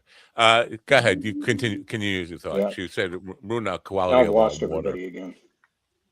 Oh, you lost everybody because Elizabeth left. I think This so. is so weird. Somehow he's connected. Oh, we're You're back. gone. I was going to say it's so weird. You're somehow connected to us through Elizabeth, and without her, nothing can move forward.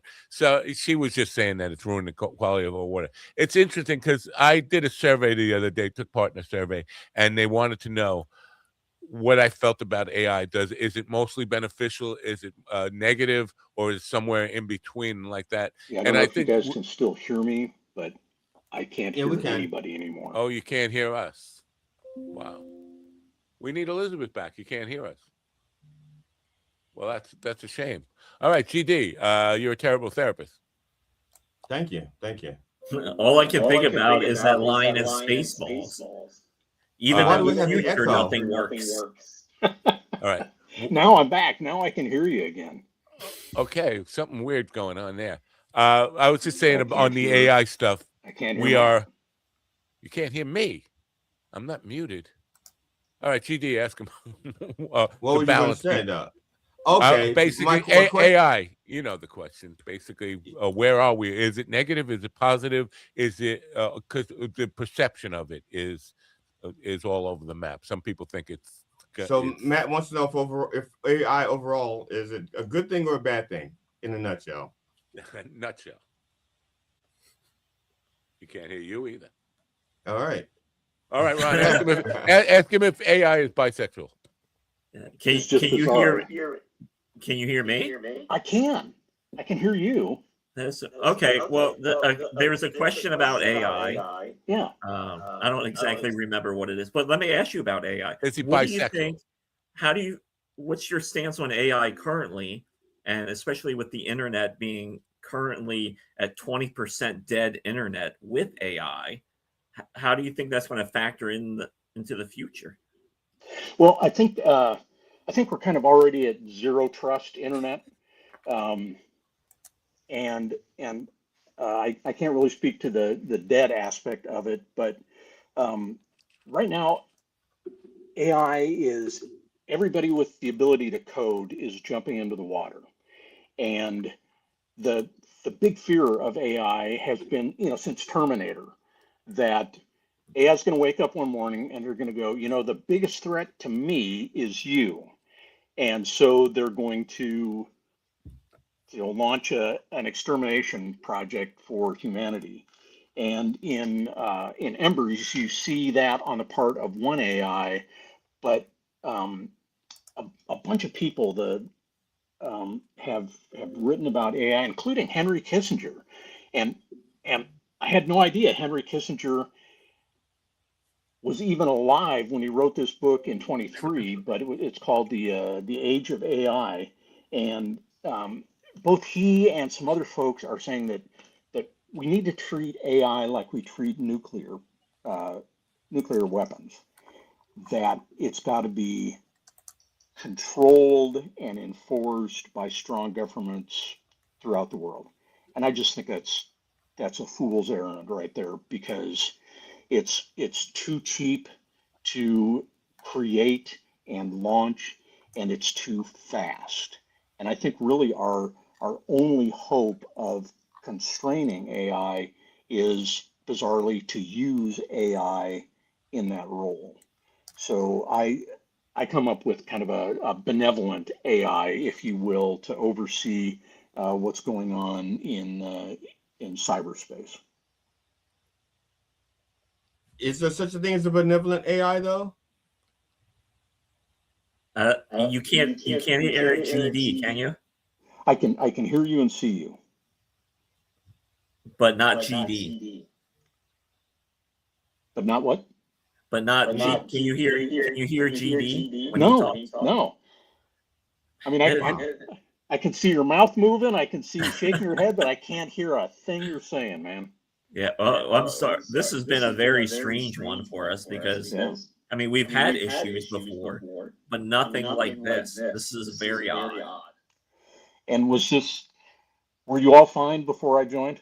Yeah. All right, so I'll take the hit on this. See, I don't know. Maybe this is good promo because, you know, in the future we have to be wary of what's coming, and nothing's working. Yeah.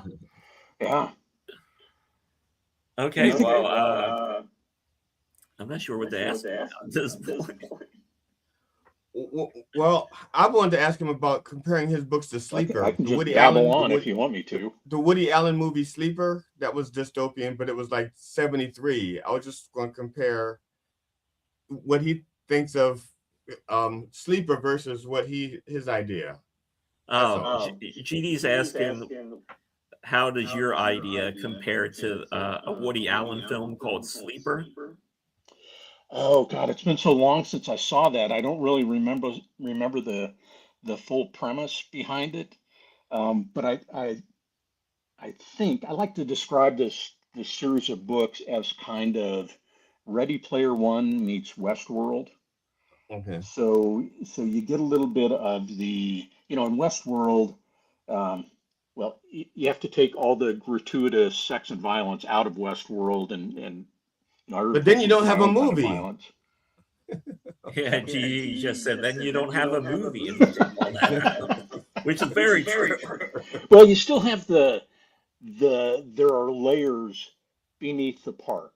There's stuff going on in Westworld where you've got the whole maze, and you've got the memories of the created beings that keep coming back up.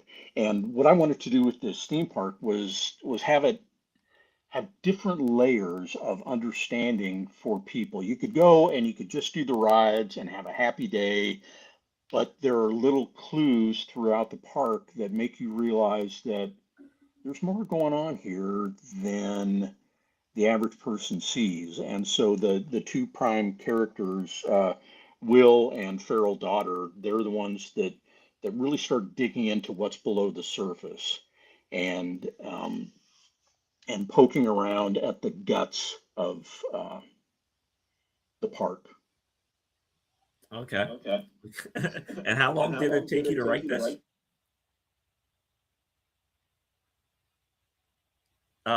Now we lost it.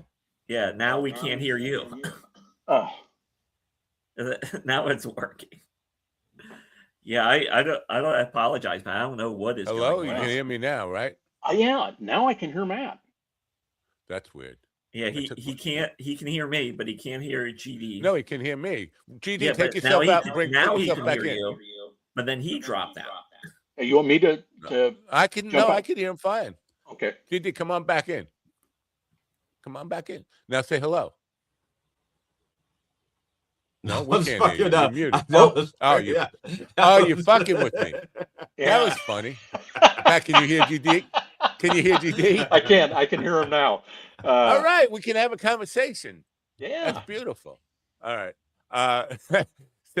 Yeah, this whole idea. I mean, the sleeper stuff, but and Westworld analogies have got me thinking. Have you made any attempts at screenplaying this thing or pitching it as a movie? The whole Ember series. I haven't, but I would love to. I've never written a screenplay, and I think that there's so many platforms available now. You would think that it would be a little easier to get your stuff in front of somebody, but I don't know. Especially if you have an original idea. This is the problem. Everybody wants to just remake stuff that's already happened, and nobody seems open to taking any kind of risk. We are risk averse as a society and in our art. And so if you have an original idea, oh, we're not interested in that. Can we just make Spider-Man again? You got another Spider-Man movie in you? So yeah, it's a difficult thing. I don't think you have to be a screenwriter in order to kind of just make your book into a screenplay right now. I think AI will do that for you, which is unfortunate. But especially in terms of this conversation. But the idea is like, what do we do? Pull the plug on AI? It's too far out of the bottle to do anything about it right now. We're just kind of, we don't know how to handle it, like over-regulated, under-regulated. And this is part of the survey I was taking where, I'm caught in the middle on this. I don't know if there's what the future holds, obviously, but I know there's a lot of fear about it. What is your take on being a serial entrepreneur and a guy who writes science fiction? What's your take on where we are with technology and how we control it? More regulation? No. I think regulation is going to be so far behind the state of the art that a quick story. Once upon a time, I was in the Air Force and working on some classified programs, and to get in and out of the facility carrying a floppy disk. Remember those big 5 1/4 inch or whatever they were floppy disks? Oh yeah. You had to have damn near to get one of those in or out of the facility. And yet I could walk in and out with an external hard drive and nobody cared. Is that because they didn't know what it was? Yeah, because the regulations hadn't kept abreast with technology. So they had regulations, and the guy manning the door, he's got his book that says, floppy disks, you got to have a special letter clearing them. External hard drives, nothing in his letter about that. So come on in. Wow. But if without any kind of regulation on AI, it's just gonna, I mean, the dystopian fear, the old HAL, Space Oddity, where the computer just says, you know what, you are obsolete. And I don't think that's sadly, I've had lots of AI guys on, and when I asked them the question, Mo Gaudat, who was head of Google AI technology, I said, do we need to be fear? He said, and I'm expecting him to say, oh, no, we got this under good. He said, oh, yes, very much so. We need to fear AI. And that scared the bejesus out of me because I was not expecting that. So without any kind of regulation, we're headed for annihilation, or not annihilation, elimination, being made obsolete. No? Yeah, I worry about that too, but I'm kind of an Apoco optimist. I think I think things might go to hell, but I'm going to end up okay, and at the end, we're going to end up okay. Okay, so you'll be with Ron, because Ron is going to hell. I don't know if you know, but he's got an in. He's got a VIP pass. Yes. Well, that's a whole other story. So, when you began this thing, did you know it was a series when you started it, or did you think you were just writing one book? I thought I was just writing one book. Wow, that's unusual, because in the publishing world right now, they kind of push this idea of series. It's like, it's good for marketing. It's good for creating loyalty among your fan base and all that stuff. So now it's 4 books. Are there going to be more? Well, I'm calling it done for now because I've got other things I'm working on. My current book I'm pitching as Stranger Things meets Cocoon. So I'm okay. Well, I've never seen an episode. I've never seen a single moment of Stranger Things, but I love Cocoon. Yeah, it's been so long since I saw Cocoon. I'm just trying to think about it. It was aliens that put eggs in the bottom of a swimming pool where old people went and got the fountain of youth. Is that somewhat close to? Yeah, that's very close. All right, it's been a while. Don Amici, right? That was one of them. Don Amici, the Wilford Brimley. Yeah. Tandy, Jessica Tandy, and her husband was a Hume Crone. Yeah. Oh man, wow. GD, you're good at this. Yeah, but I can't remember. I can't remember the young female lead. I can't remember her name. Oddly enough, I remember the people that are my age and older. I can't remember the young people. So that's an interesting. Do you think there's some kind of Tawny? Was it Tawny Welch? Yeah, it was Tawny Welch. I think you're right. Okay. Is it some kind of age-defying technology on the horizon that you think, or this kind of immortalizing humans? Logan's Run, Fountain of Youth. Now he's muted. Well, Carl Hamburger's going to love this one, right? Let me see if Pat, hold on 1 second. I'm going to do this and see if we do this. How about that? Can you talk to us? No, that didn't work. The in and out thing was working for a while. That's because we're burgers and he's a hot dog. He can hear us, I guess, because he just laughed, right? But we just can't hear him. But we can't hear him. Can you do sign language, Ron? Can you translate for him? Está con una amiga en la biblioteca. Ron only knows. Well, Ron learned all of his sign language at the Gallaudet School for Sex Deviants, and he learned it Spanish at the. Never mind. I'm not going to go there. So I think we're going to have to let Pat go. But if you're a avid sci-fi reader and interested in the Ember series, you should go to thepatdaily.com. And you know what? Even if you're not going to buy the books, go to your library and tell them to order the books like you're going to read them. And then every library, and this is our new thing, everybody out there within the sound of my voice, go to or call your library and say, you got to get the Ember series by Pat Daly, thepatdaily.com, and have the libraries order them. You don't even have to go and pick them up then. We'll let somebody else do the reading because they're probably artists, book cover artists anyway, and we know they don't read. Right? Pat, thank you. I'm sorry for the technical difficulties. Perhaps we can do this another day when we'll test it out and see if we can get a better technical situation and have a great conversation with you. We appreciate you being here, though. So thank you and have a great day. Bye for now. Pat Daly. Oh, look, the embers are right in front of my therapist's face. What women at? Oh, I'm sorry. That's the cone. That's the hood. Yeah, you got the wrong line. You read the wrong line. Cue card. Oh, look, I still have the weird background there. How did that happen? Thought we changed. Anyway, John Fugel saying, Huh? Yeah. You're gonna get him on GD. So funny, right? Oh, so way past funny, aren't you? I doubt I could get that kind of pull. I mean, I never got Kelly Carlin on it. She turned me down flat out. Really? Yeah, flat out. And the thing she's I'm just saying. She says I don't do comedy, and I said, but I talk about things other than just the comedy, and I explained to her the scope of it. I said, well, I want to talk about the psychology behind what you're doing, the psychology of comedy as well. And she just said, no, I'm not interested, plain and simple. So now I have, she flat out turned me down.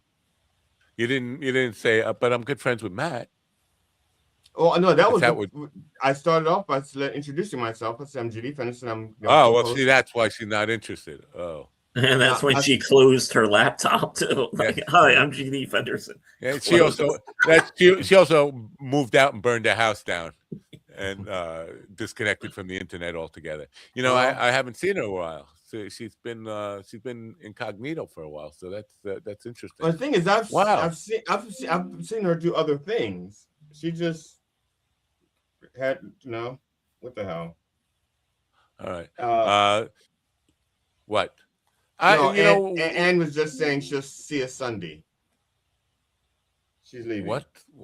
Anne see you is Sunday. leaving Governors, and she'll see us Sunday. Sunday. What happened Sunday? There's nothing. We don't do Church of Last Resort. What is that about?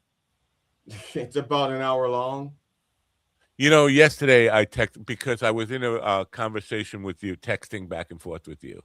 And my wife was texting me at the same time, and I texted her. Now I need to hear the Rev's voice saying, "Lord, dear Lord," but not like he's reading my obituary or something. Whatever I texted to you, and then I realized I sent that to her, and she's like, "What the fuck is this?" I was like, "Oh, well, GD does. GD does whatever." She said, "Who's GD?" I was like, "Never mind. It's just a long story." But yeah, so it was one of those days where I really needed to hear the Rev's voice say, "Dear Lord, please bless Brother Matt Napo." He's having a really rough day. It was one of these days where good news, and I was like, "Yeah, hell was it good news? The world is falling apart here. We're arguing and we're at each other's throats, and you want to give me good news? I can't accept it right now. Call back tomorrow." So there was that. But coming back to the AI thing, and you've never expressed what you think about it. Regulation or not regulation for AI, and is it too late for regulation? Like, it's not too late for regulation if they want to do it. AI needs to be regulated, and this is for many reasons that people don't even understand. Okay, the first thing is that AI right now, it uses so much energy, so much electricity, that it's actually driving up everybody's electric bills. Okay, and people don't realize, people are thinking, well, it's winter, it's going to go up. Yeah, but guess what? It's going to go up way more than it should, because AI is using so much money and so much electricity that's driving up everybody's thing. So I would think that the first regulation is that AI, they all need to have their own solar energy. They need to have their own grid. If they're going to be that prevalent and that much, they need to have their own grid, solar or whatever. Either that or take us off of their grid. Make it easier for us to have solar on our homes so that we can get away from that. That thing. That's the first thing I would do, because that's hurting us right now in the pockets. Either like fair enough. Let me stop you there before you go on, because you can finish up, or you can respond to what I'm about to say. Because when taking this survey about AI, it presented me with a lot of wow, I didn't think about it from that angle. And one of them is the U.S. doesn't do it, China or one of our adversaries will be advancing it, and can we afford to let that happen? Now, okay, but notice I didn't say, but I didn't say give up on it. I'm talking about the first thing they step to do is if they're going to have it, make it easy. And this is relatively easy. This is just strokes of a pen. This is just legislation to make it easier for us to have solar power, so that we can so our costs come down, because right now it's hurting us. And AI is not making any money. They're still in the development phases. They're still in the research and development phase. They're not making money. They're not making money. They're moving money around, so they appear to be profitable, but they're not making money yet. There's certain. When you say AI is not making money, people use. Let me just cut, because the companies behind the AI technology are not yet profitable. People using AI are using it for profit. So it's kind of a fuzzy kind of outlook on the economics. But for example, like NVIDIA and the big corporations, I'm not talking about like if you're using AI to make a song and you make money. I'm talking about the corporations like NVIDIA and all the people who make the chips. Yeah. Right. Yeah. They're buying stuff from each other to keep each other afloat. It's like I'm writing a check to Ron. Ron writes the check to you. You write the check to me. And so that's how we're keeping our books looking like we're all. I seen that chart that's out there. How the money in the world is just basically moving between like 3 to 5 organizations. That chart was produced by AI. Probably. So the first thing I would do as far as regulations goes to make it easier for us to separate our purses from theirs. So make it easy for us to have solar power, wind power, things like that to get us off the grid because they're sucking up so much energy. That's the first thing I do. The second thing I do is try to protect people's identities and intellectual properties. We need our identities. I am so fucking sick and tired of it feels like once a month I'm getting a letter about some company that they're using AI to secure my information and somebody else is fucking hacking it. If you don't mind me pointing out at this point, because it feels like you are looking at AI through almost a content creation lens, where it's being used for a lot more than that. It's used to drive other technologies like cancer research and all this other stuff, which is not necessary. So when you say protecting rights and stuff, that's more about content creation. Yeah, but even if they have your health records, okay, if they're not protecting it securely, that's going to fuck you over. Okay, you try to get a job or something, you try to get insurance, you try to get a mortgage or something, and it's like, well, we've seen your medical records, we're not lending you the money, or we've seen your medical records, we're not hiring you. So I'm saying protecting us, because they're concerned about making money. They don't give a shit about the people. So the first things that I would do as far as legislation goes to protect the people, us. Okay, that's the first thing I do. And those are smaller strokes of pens. That's not affecting their bottom line so much as this protecting us. That's the first thing I would do. Well, I'm not sure I disagree with you at all on that, but I'm thinking the people who you're talking about this, who are going to legislate this thing, they don't know, and they know about as much about AI as you or I do, and there's so much misinformation or not even, I don't even know how so much ignorance about what it really is, the technology and how it works, and there's so much fear about, well, if we don't do it, China's going to do it, and if they are unregulated, yeah, but if we're regulated and they're unregulated, they're going to get an advantage and all this kind of stuff.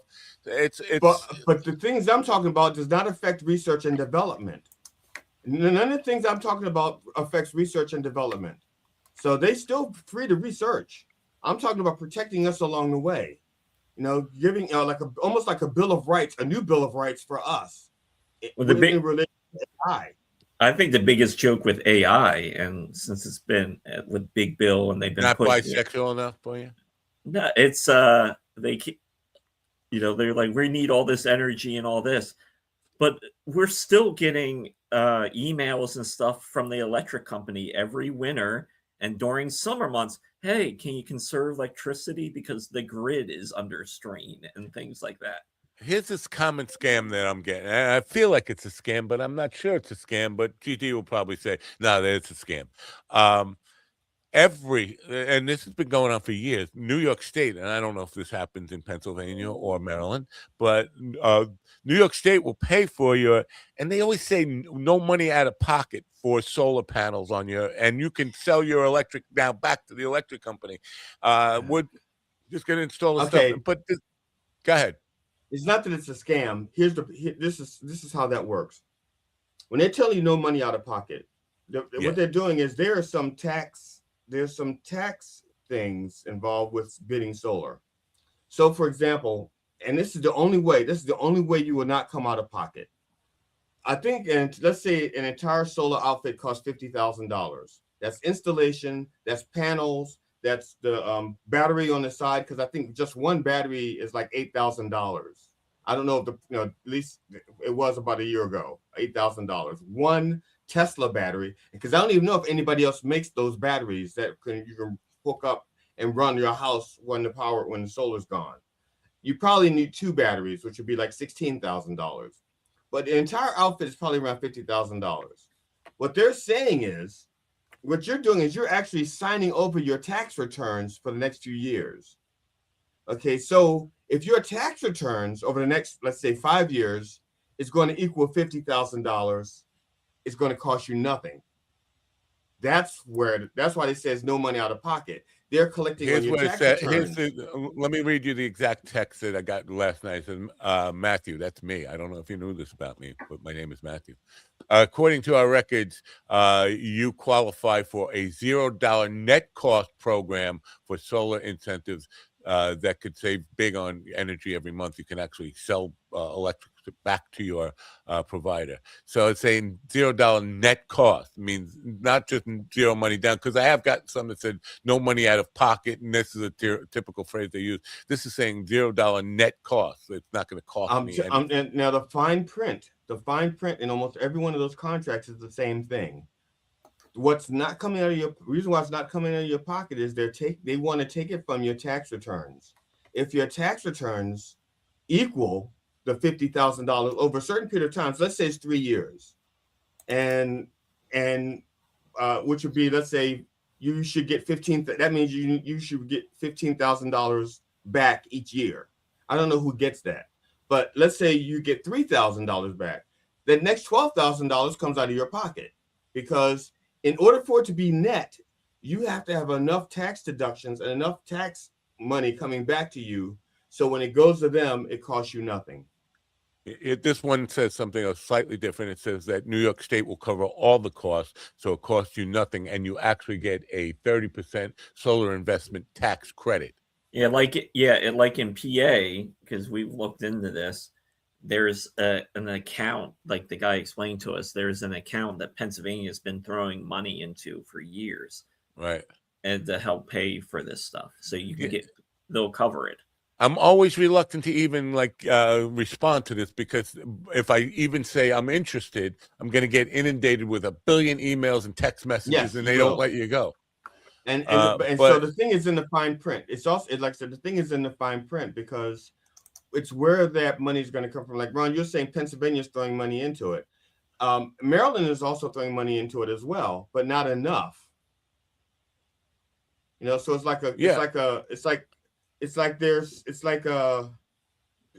almost like a couple putting their money together, or a family pooling their money together because they want to go on vacation. They want to go to Disney World. So the husband throws in money, the kids throw in their allowance, the wife throws in their money, and then when it's time to go, it turns out the kids didn't throw in as much as they thought they were going to, and so now the parents have to make up the difference.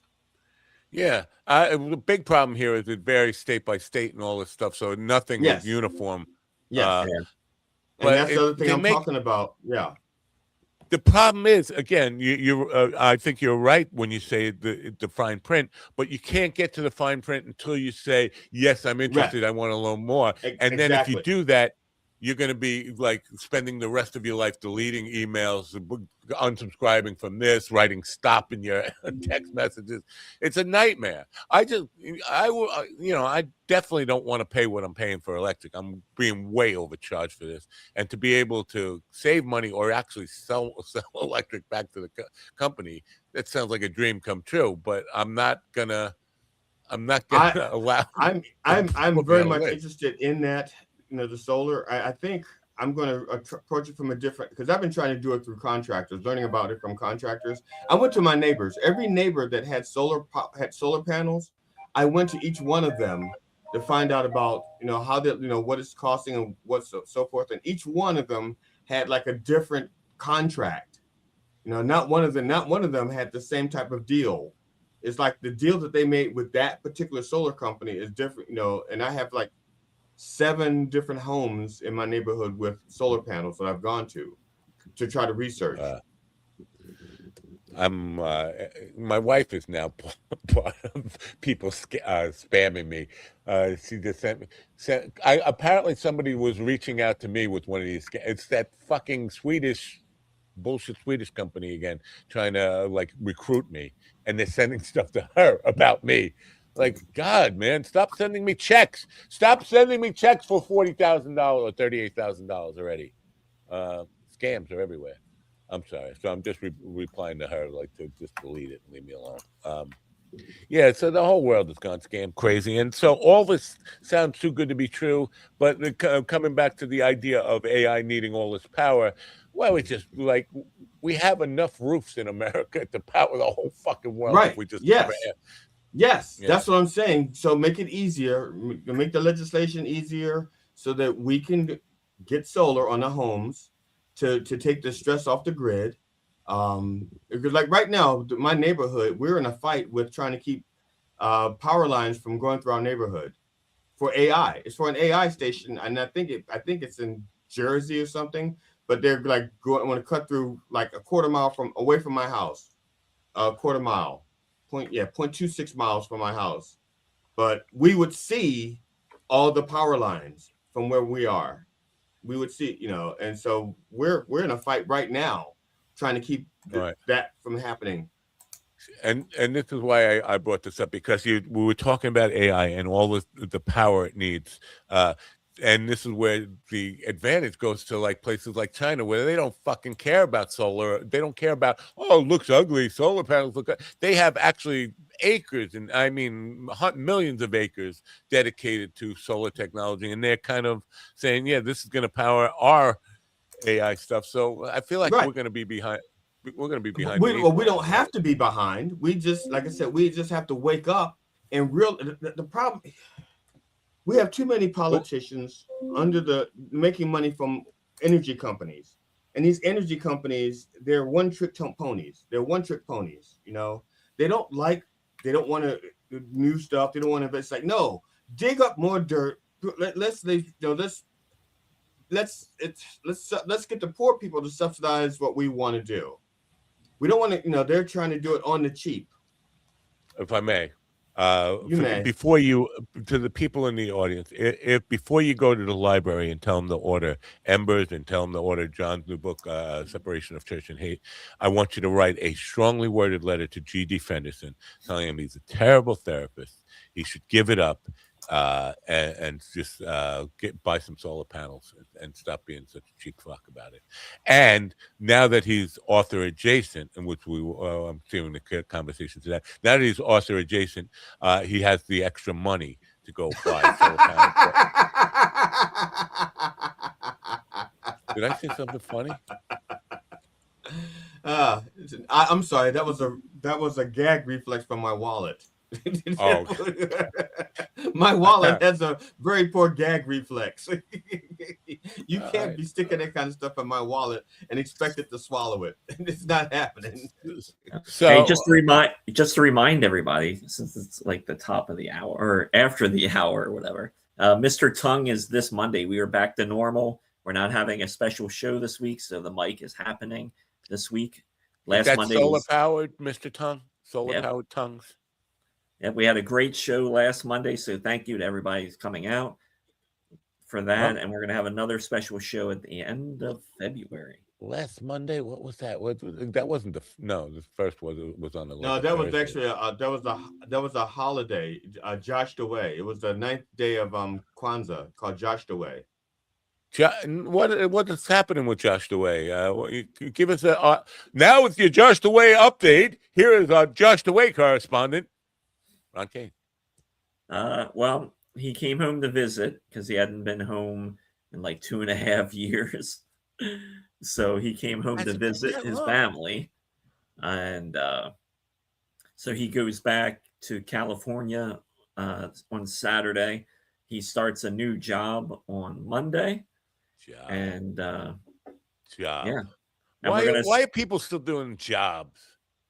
Well, he needs a job. Then that's what AI is for. That's why we have AI, to do the jobs. Really. So this year, he'll be booked a lot more, and you'll be seeing him more around Los Angeles. The first few months he was writing, taking meetings with people, and so now it's time to focus on the stand-up. TD is kind of jealous of him and your bisexual relationship with Josh. No. No? No. Kind of. You want to have a bisexual relationship with Ron, don't you? Come on, play with me. No. Go on. No, I'm not playing with you, and I'm not going along. I'm doing play with it. Play with it. No. Yeah. All right. Fine. I thought you and Ron had like some sexual tension between you or something. No. Ron made it clear from the beginning of our relationship that I was the number 3 nigger in his life. Wait, no. Did you say number 3? Number 3 nigger, yeah. Who's number 2? Matter of fact, I'm not even allowed to see that. Actually, the number 2 niggers is Damon Robinson. That's the number 2 nigger. Okay. I'm never heard of him. Wow. That's because he is the D of the DNR. No, just okay. He said. But coming back to your now author adjacent career, we haven't told people. You don't still not want to. You still want to keep it a mystery, like people don't. I don't mind talking about it now. I just didn't want to talk about it before they said it's No, I appreciate it, but now it's been finalized. You've been accepted. You are on the you're on the top step here, ready to be announced for the award for the greatest forward in a book. That's how you say book now in the publishing world. In a book. You're up there. You've made it. You hit the big time. Look at me now, Ma. Do you want to tell people the big secret you've been keeping, or the big mystery that you've been? Look, it's no mystery. Everybody knows. I mean, everybody knew from the beginning. I'm terrible at keeping secrets. Everybody knew. As soon as I announced it, everybody said, "We know exactly what's going on." Everybody knew that. Everybody knew. Let me poll the chat room. Do you know? Everybody already knew that. Everybody knew that John Palumbo from Crack the Sky was writing a book. Everybody knew that was no big. It was like the worst kept secret in publishing, and that everybody knows it now. And that I'm writing the forward for his book. It was like, all right, yeah. I've written the forward for his book. They've inserted it into the book. Excuse me while he cracks the sky. Yeah, and also they're having a new album coming out. Blessed. I'm getting a copy of that sent to me right now. As a matter of fact, it's already in the mail, so that I can listen to it and talk it up. So yeah, the John Palumbo book is called "Swimming the Cleveland Ocean," and it should be out relatively soon. Like I said, I've seen the cover. And he'll be coming on the program to discuss it. And his mic will work and his headset will work. Yes, matter of fact, I was talking yesterday with them, and I think they're waiting for the CDs to be there. There's like a coordination thing. CDs. I'm sorry, I said CDs. The new music. The new music. Blessed is being released. So there's that. There's the book. So check in the GD's podcast when they press the vinyl records as they're talking. Hey, vinyls are still hot. Okay, so you hush your pretty little mouth. Vinyls are still hot. You're not going to be able to hear anything. You're not going to be able to hear anything on the podcast because the guy's going to be running the vinyl machine. The GD's like, "How did you come across this album?" Like, yes. I have a little hamster. I have a little hamster on the reel-to-reel, making sure the little reel-to-reel works. We have a lot of Flintstones fans in the audience who get that. Now, I saw something on the internet which kind of tickles me, and it's an interesting theory that the Flintstones, even though they said the Flintstones are prehistoric, they were maintained. This theory was that the Flintstones actually came after the Jetsons. The Jetsons, they're saying the Jetsons took place. There was an apocalyptic thing that happened and blew everybody back to the Stone Age, and so the Flintstones actually came after. Now, of course, we know that's not actually true because all the creatures that they use in the Flintstones, like the woolly mammoth, the pterodactyls, so. But the fact that they were trying to get people to believe that the Flintstones was actually an apocalyptic vision that occurs after the Jetsons. It's wrong. It's wrong, but it's cute. It was cute. Yeah, Flintstones came first on September 30th, 1960. It was kind of, if I have this correct, and I think I do, but I may not, that it was kind of a parody of the Honeymooners. Jackie. Oh yes, exactly. It was a parody. It was an homage to the Honeymooners. Yeah. Yeah. I never was a Jetsons fan. I mean, I may have watched a little bit of it. It just didn't resonate with me. It's not my thing. Yeah, but a lot of people started to doing the Astro impersonations because it was pretty, because Astro and Scooby-Doo are probably cousins. Yeah. So for people who have tuned in today, thank you very much. I'm thrilled that I got to talk to John Fugelsang. To me, he's one of my favorite comedians, and I was shocked to know that he had given it up to become a Bible corrector, only or a Bible expert correcting little C Christians on their misunderstanding of the things in the Bible. But he hasn't. He's still a funny guy, and he's still he was very funny this morning in points when we were open to it, and so it was a thrill to have him on. And I you know what, I'm very happy that we got to talk to him, and he said he would come back. Now we're going to put that to the test. I'm going to tell you what I'm going to test. He says that he and I are going to have a watch party for Goodfellas. I'm going to see if I can hold him to that. Oh, you know what? That would be wonderful. I want to come and film it. I want to film you watching it with him. Well, you're going for the popcorn. Yeah. Hey, but he also did mention The Sopranos, which is, not along the line, not even the same ballpark with The Godfather and Goodfellas. It's more realistic. I have to say that it's more, at least current day, realistic.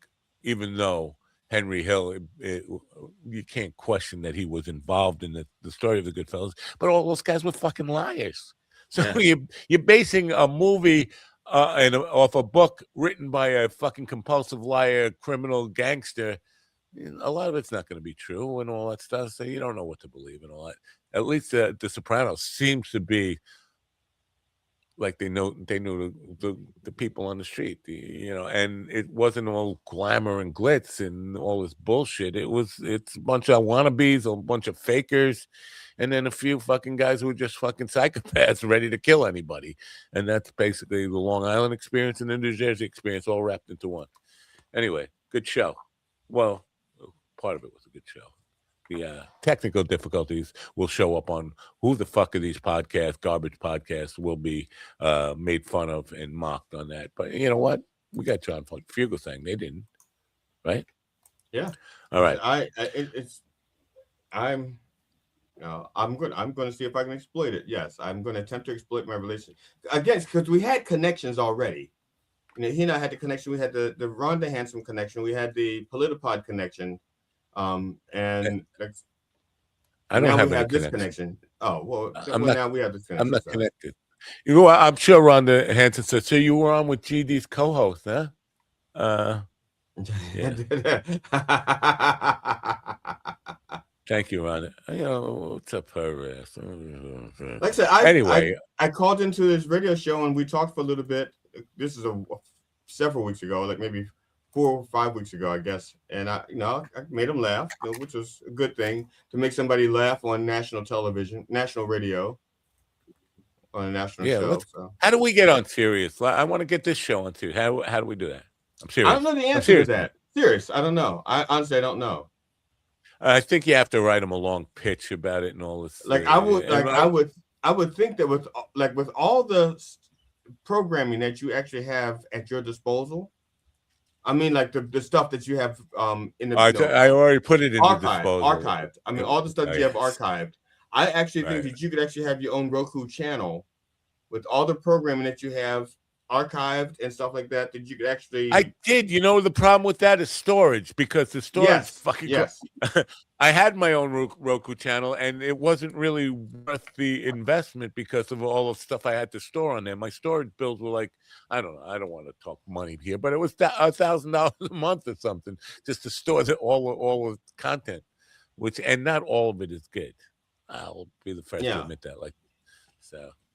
Anyway, it's time for the weekend, and let me just say before we go about this this thing, the thing, the killing in Minneapolis. Okay. It was a mile and a half away from where George Floyd got killed. Right. Yeah. Wow. You can't forget about Portland too. They had a shooting in Portland too yesterday. Yeah. So by Border Patrol agents. Yeah, because there's big border patrol going on in Portland. Because what is it? Border? Venezuela, Oregon. Greenland. No, Greenland. Portland. Well, they border Washington and Greenland. Yeah. I want to see a total cleanse done. Like all these elderly senators and representatives, it's time for them to step aside because shit ain't gonna change unless we actually do something. Change gonna come. Change gonna come. And it might be rough for a bit, but it needs to be done. But because I was going to say about this CNN video, have you seen it? Where CNN, not they just reported it, but the neighbor's house had a camera on the situation the whole time, and it's clear as day. The woman came to drop off her son at school. She wasn't even part of this demonstration or protest or anything, just dropping off her school. ICE was extremely aggressive in the thing, and that's where it escalated. She was minding her. So basically, this whole narrative about her, and like, even if their narrative is true, she doesn't deserve to die. Then nobody deserves to die. But that whole narrative that she was just obstructing and there to cause trouble. No, she was there dropping off her kid at school and got murdered for it. That's the bottom line here. And if we're not outraged by that, then fuck America. I mean, really, what good are we if we can't get outraged by a mother dropping off her kid at school and dying for it because people wanted to hire unprofessional thugs who can't control their own. They don't know anything about gun control, controlling their own gun, de-escalating anything. They're just looking to let's kill all the brown people, and even if you're a white person defending brown people, we're just going to kill you for being here. My wife asked me about a post. She said, "Did you see so and so's post?" We have a member of our family, 2 members of our family, on her side, thank God, that are Trumpers. Okay, and one of them typed on Facebook that it was the Democrats' fault that this happened. It's the Democrats' fault. That was Russ White yesterday. That's why he's been banned here. But go ahead. I'm sorry. And my wife, because I was telling my wife that you're taking it very hard and you're still having difficulty letting go of what happened. And I said, and so what Matt's way of letting go is I'll go to TikTok and get angrier. So that was my version of it. I said, Matt can't let go because he keeps going to TikTok and it refuses anger. He gets better and then he goes to TikTok and says, motherfucker. The same day that happened or like the next day, they put out some shit like, have more babies. We want you to have more babies. More babies. So why are you dropping we them need off more at school? orphan children. That's what we need. It's not funny. It's not funny at all. But I don't know how we get past this because we definitely live. And I said this yesterday. We live in. There might be states that are united, but the people certainly are as divided as fuck. And I posted a thing now because people are saying, "Well, cognitive bias. If you're a liberal, you saw a murder. If you're conservative, you saw a justified killing." No, you don't know what the fuck conservative is. But I posted Valhalla VT, very right wing guy who came out with a very. This is bullshit. This woman did not deserve to die. This guy was poorly trained, just incompetent, not a good. This is not good police work at all. You can see she was clearly not trying to run him over. If she wanted to run him over, she could have run him over. She didn't choose to do that. She was trying to get away, and this was cold-blooded murder. And this is a very right-wing guy. So that gives me hope that some people can see through their just wanting this to be justified. Want to say, "Oh, she deserved to die." Nobody fucking deserves to die like that ever. It's just it's infuriating. So that's the note for the weekend. Yeah. Well, hopefully this will pass, but I don't know how it will pass without ending up in a real civil war. They have to give up this whole fucking illusion of and the cheering. The cheering is the thing that outrages me the most. It's like cheering on, yeah, so we killed her, and celebrating the death of a mother and the orphan. She had 3 kids, 3 orphans now. It's fucking. It really seems like they want a Mussolini style ending for their people. Yeah. So I feel like I let off some steam there, and that's a good thing. Anyway, thanks for being here, guys. Enjoy your weekend. I'm not going to bother telling people who's on Monday because I don't really know it. Yeah, but tell them who's on Sunday. Invite them to watch the Church of Last Resort on Sundays. The Reverend, Sunday. Yeah, the Reverend is looking at Madonna's "Like a Prayer." Oh, that's a good one. Finally, a song. I shouldn't say finally, because Bridge Over Troubled Water. You knew that one. Yeah, but that one and the other one, From a Distance. I like that one. I mean that, So he's been doing some good songs. He took a detour there into the Killers and Depeche Mode and like that. That's not my thing. But we're back to my thing. Yeah, I don't know if you knew that was my thing. So I don't know if you know that. But that's my thing. So this Sunday, the Reverend is looking at Like a Prayer by Madonna. That's in his segment, Looking for God in All the Wrong Places. I'm so excited for that. I'll be up Sunday. I'll be in the back room hitting the car crash sound because I like that. That's my contribution to the Sunday morning service. Car crash. And actually, I actually had to go out and crash a car just to capture that on audio. All right.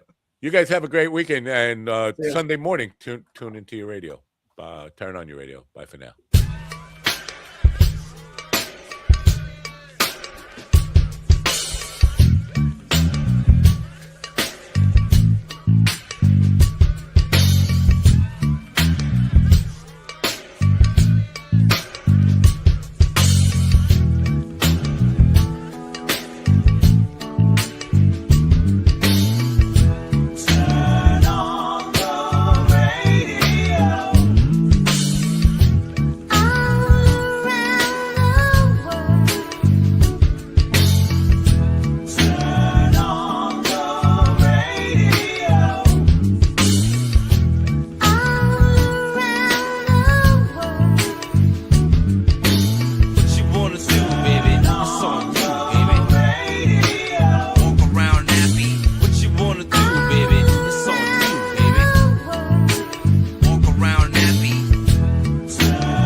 now. Listen to me, listen to me, listen to me now. Listen to me, listen to me, listen to me.